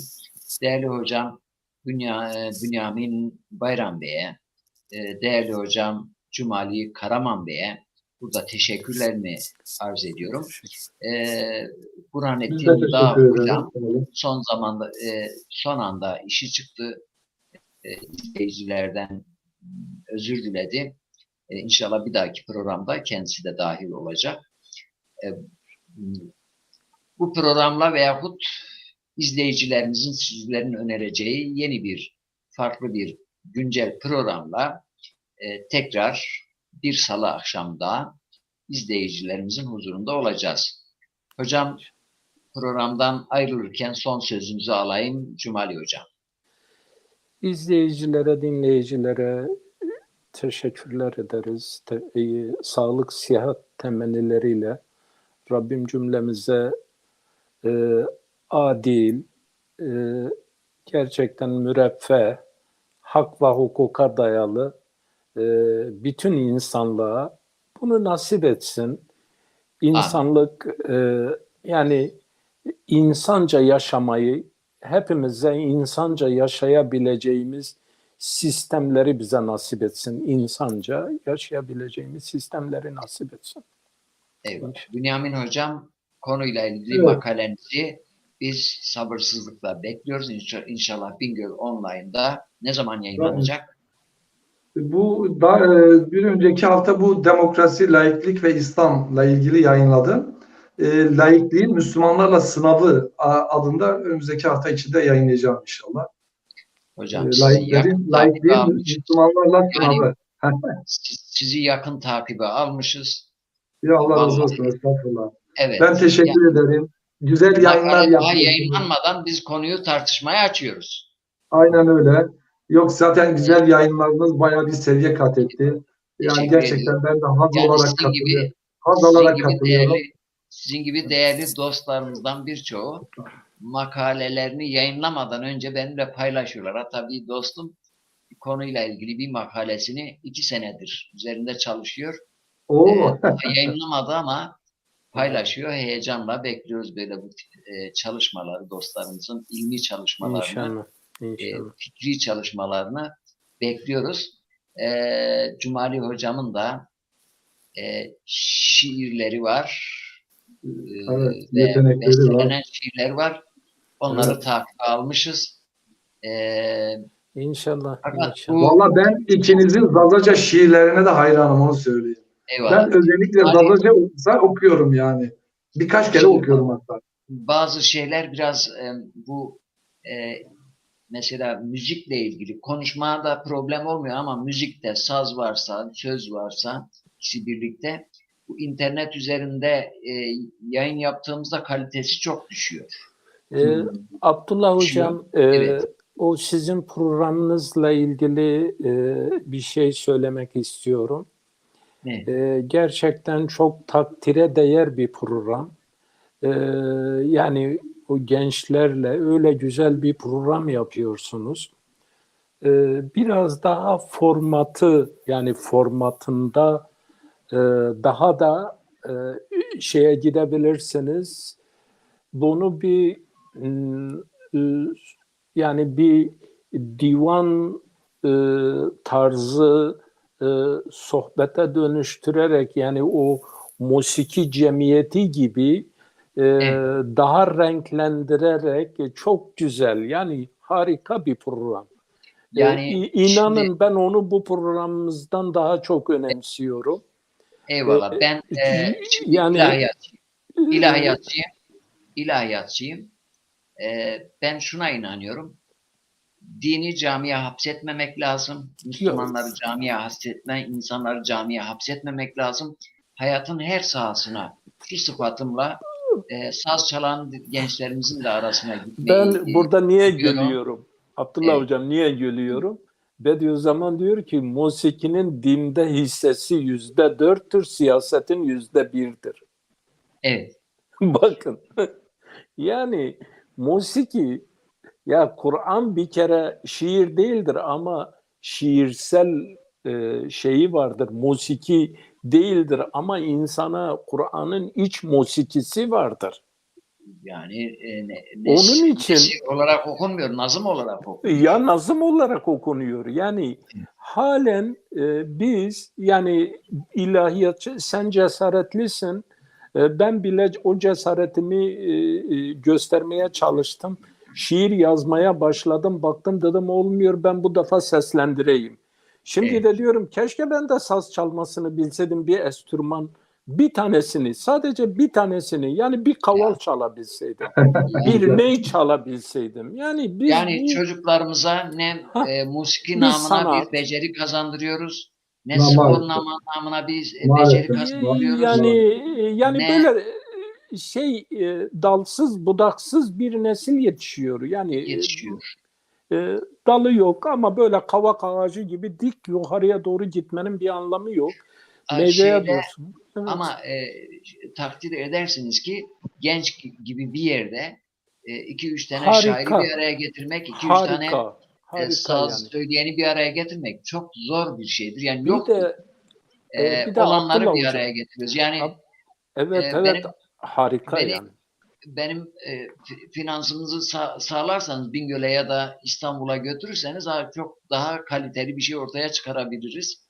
Hakikaten Başka- burada çok kıt imkanlarla yani acaba İşte bizim tekeden insanımız Erbakan'ın meşhur lafı var. Tekeden nasıl sağarız onun hesabını yapıyor. aynen. Ama yine de siz gerçekten onu güzel beceriyorsunuz, başarıyorsunuz, yapıyorsunuz. O gençleri bir araya getirerek diğerlerini, yani sadece gençler değil ama bu gerçekten bir musiki cemiyeti gibi. Ondan sonra da bunlar daha insanları etkiliyor. Çok güzel başlamışsınız, devam edin. Yani O samimiyetle söylüyorum, tüm kalbimle söylüyorum. Sadece gençlerimizin, çevremizin ahlaki, edebi, kültürel çalışmalarına katkı sağlayabilir miyiz diye şey yapıyoruz, uğraşıyoruz ama inşallah kimse bize bir yafta yapıştırmaz. Yani böyle ne bileyim memleketimizde bu tip çalışmaları engellemek için bir yafta yapıştırırsan eskiden neydi? Hocam bir adamı böyle linç etmek için ya şeriatçıdır diyordun ya da bölücüdür diyordun. Değil mi? evet.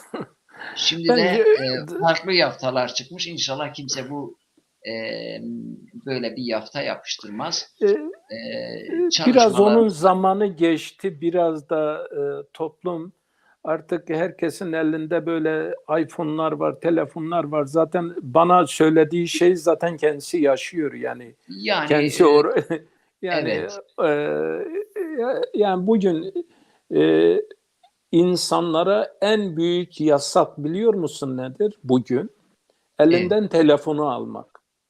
Bugün Güzel bir tespit. Bu güzel tespitle burada programımızı bitirelim. evet, evet. Bünyamin Hocam sözünüzü kestim mi ben? Yok, Son estağfurullah. söz alayım. Ben de şöyle bir temenniyle bizi izleyenlere hepsine saygılarımızı, sevgilerimizi buradan iletiyoruz. Sizin çabanızı da takdir ediyoruz. Allah yardımcınız olsun. Başarılar dilerim. Bize bu konuda bir görev düşerse yapmaya hazırız. Şunu hemen seyirciler yanlış anlamasın ki biz İslam'ı herhangi bir kavramla yamamaya, ilişkilendirmeye çalışmıyoruz. Sadece İslam başlı başına el yevme ekmeltu lekum dinukum demiş Cenab-ı Hak, onu tamamlamış. Biz İslam'ın var olan duruma nasıl baktığını anlatmaya çalıştık. Bu laiklik, demokrasi ve başka seküler bir dünya da olabilir. Bizim temennimiz şudur. Az önce sizlerin de Cumali Hocam'ın da sık sık dillendirdiği, İnşallah insan hak ve özgürlüklerine layık, hak ve hukukun üstün olduğu, eşitliğin, özgürlüğün, barışın, kardeşliğin yaygın olduğu bir topluma ulaşırız.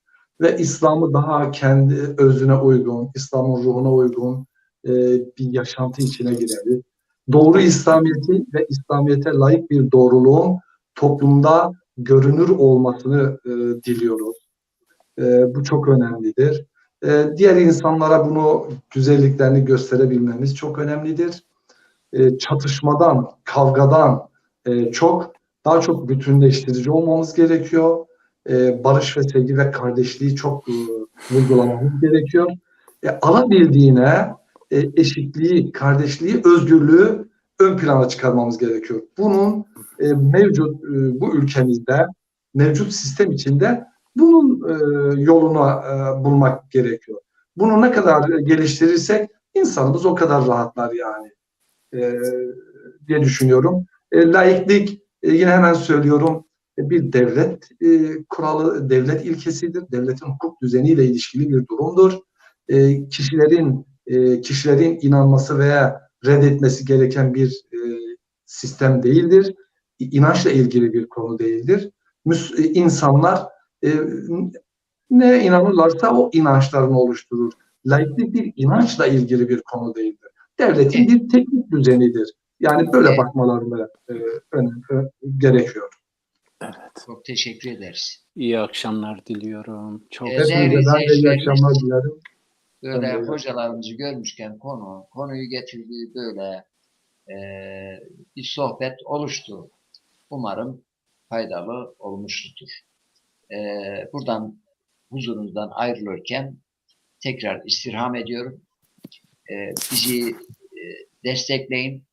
YouTube kanalımıza abone olarak, beğeni atarak, yorum yaparak, özellikle YouTube kanalımıza ve abone olarak ücretsizdir, yani tamamen ücretsizdir. Abone olarak, beğeni atarak ve yorum yaparak destek olun. Hoş kalın, hoşça kalın, esen kalın, barış içinde kalın.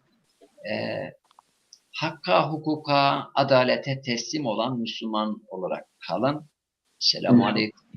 İnşallah. Aleykümselam. Aleykümselam.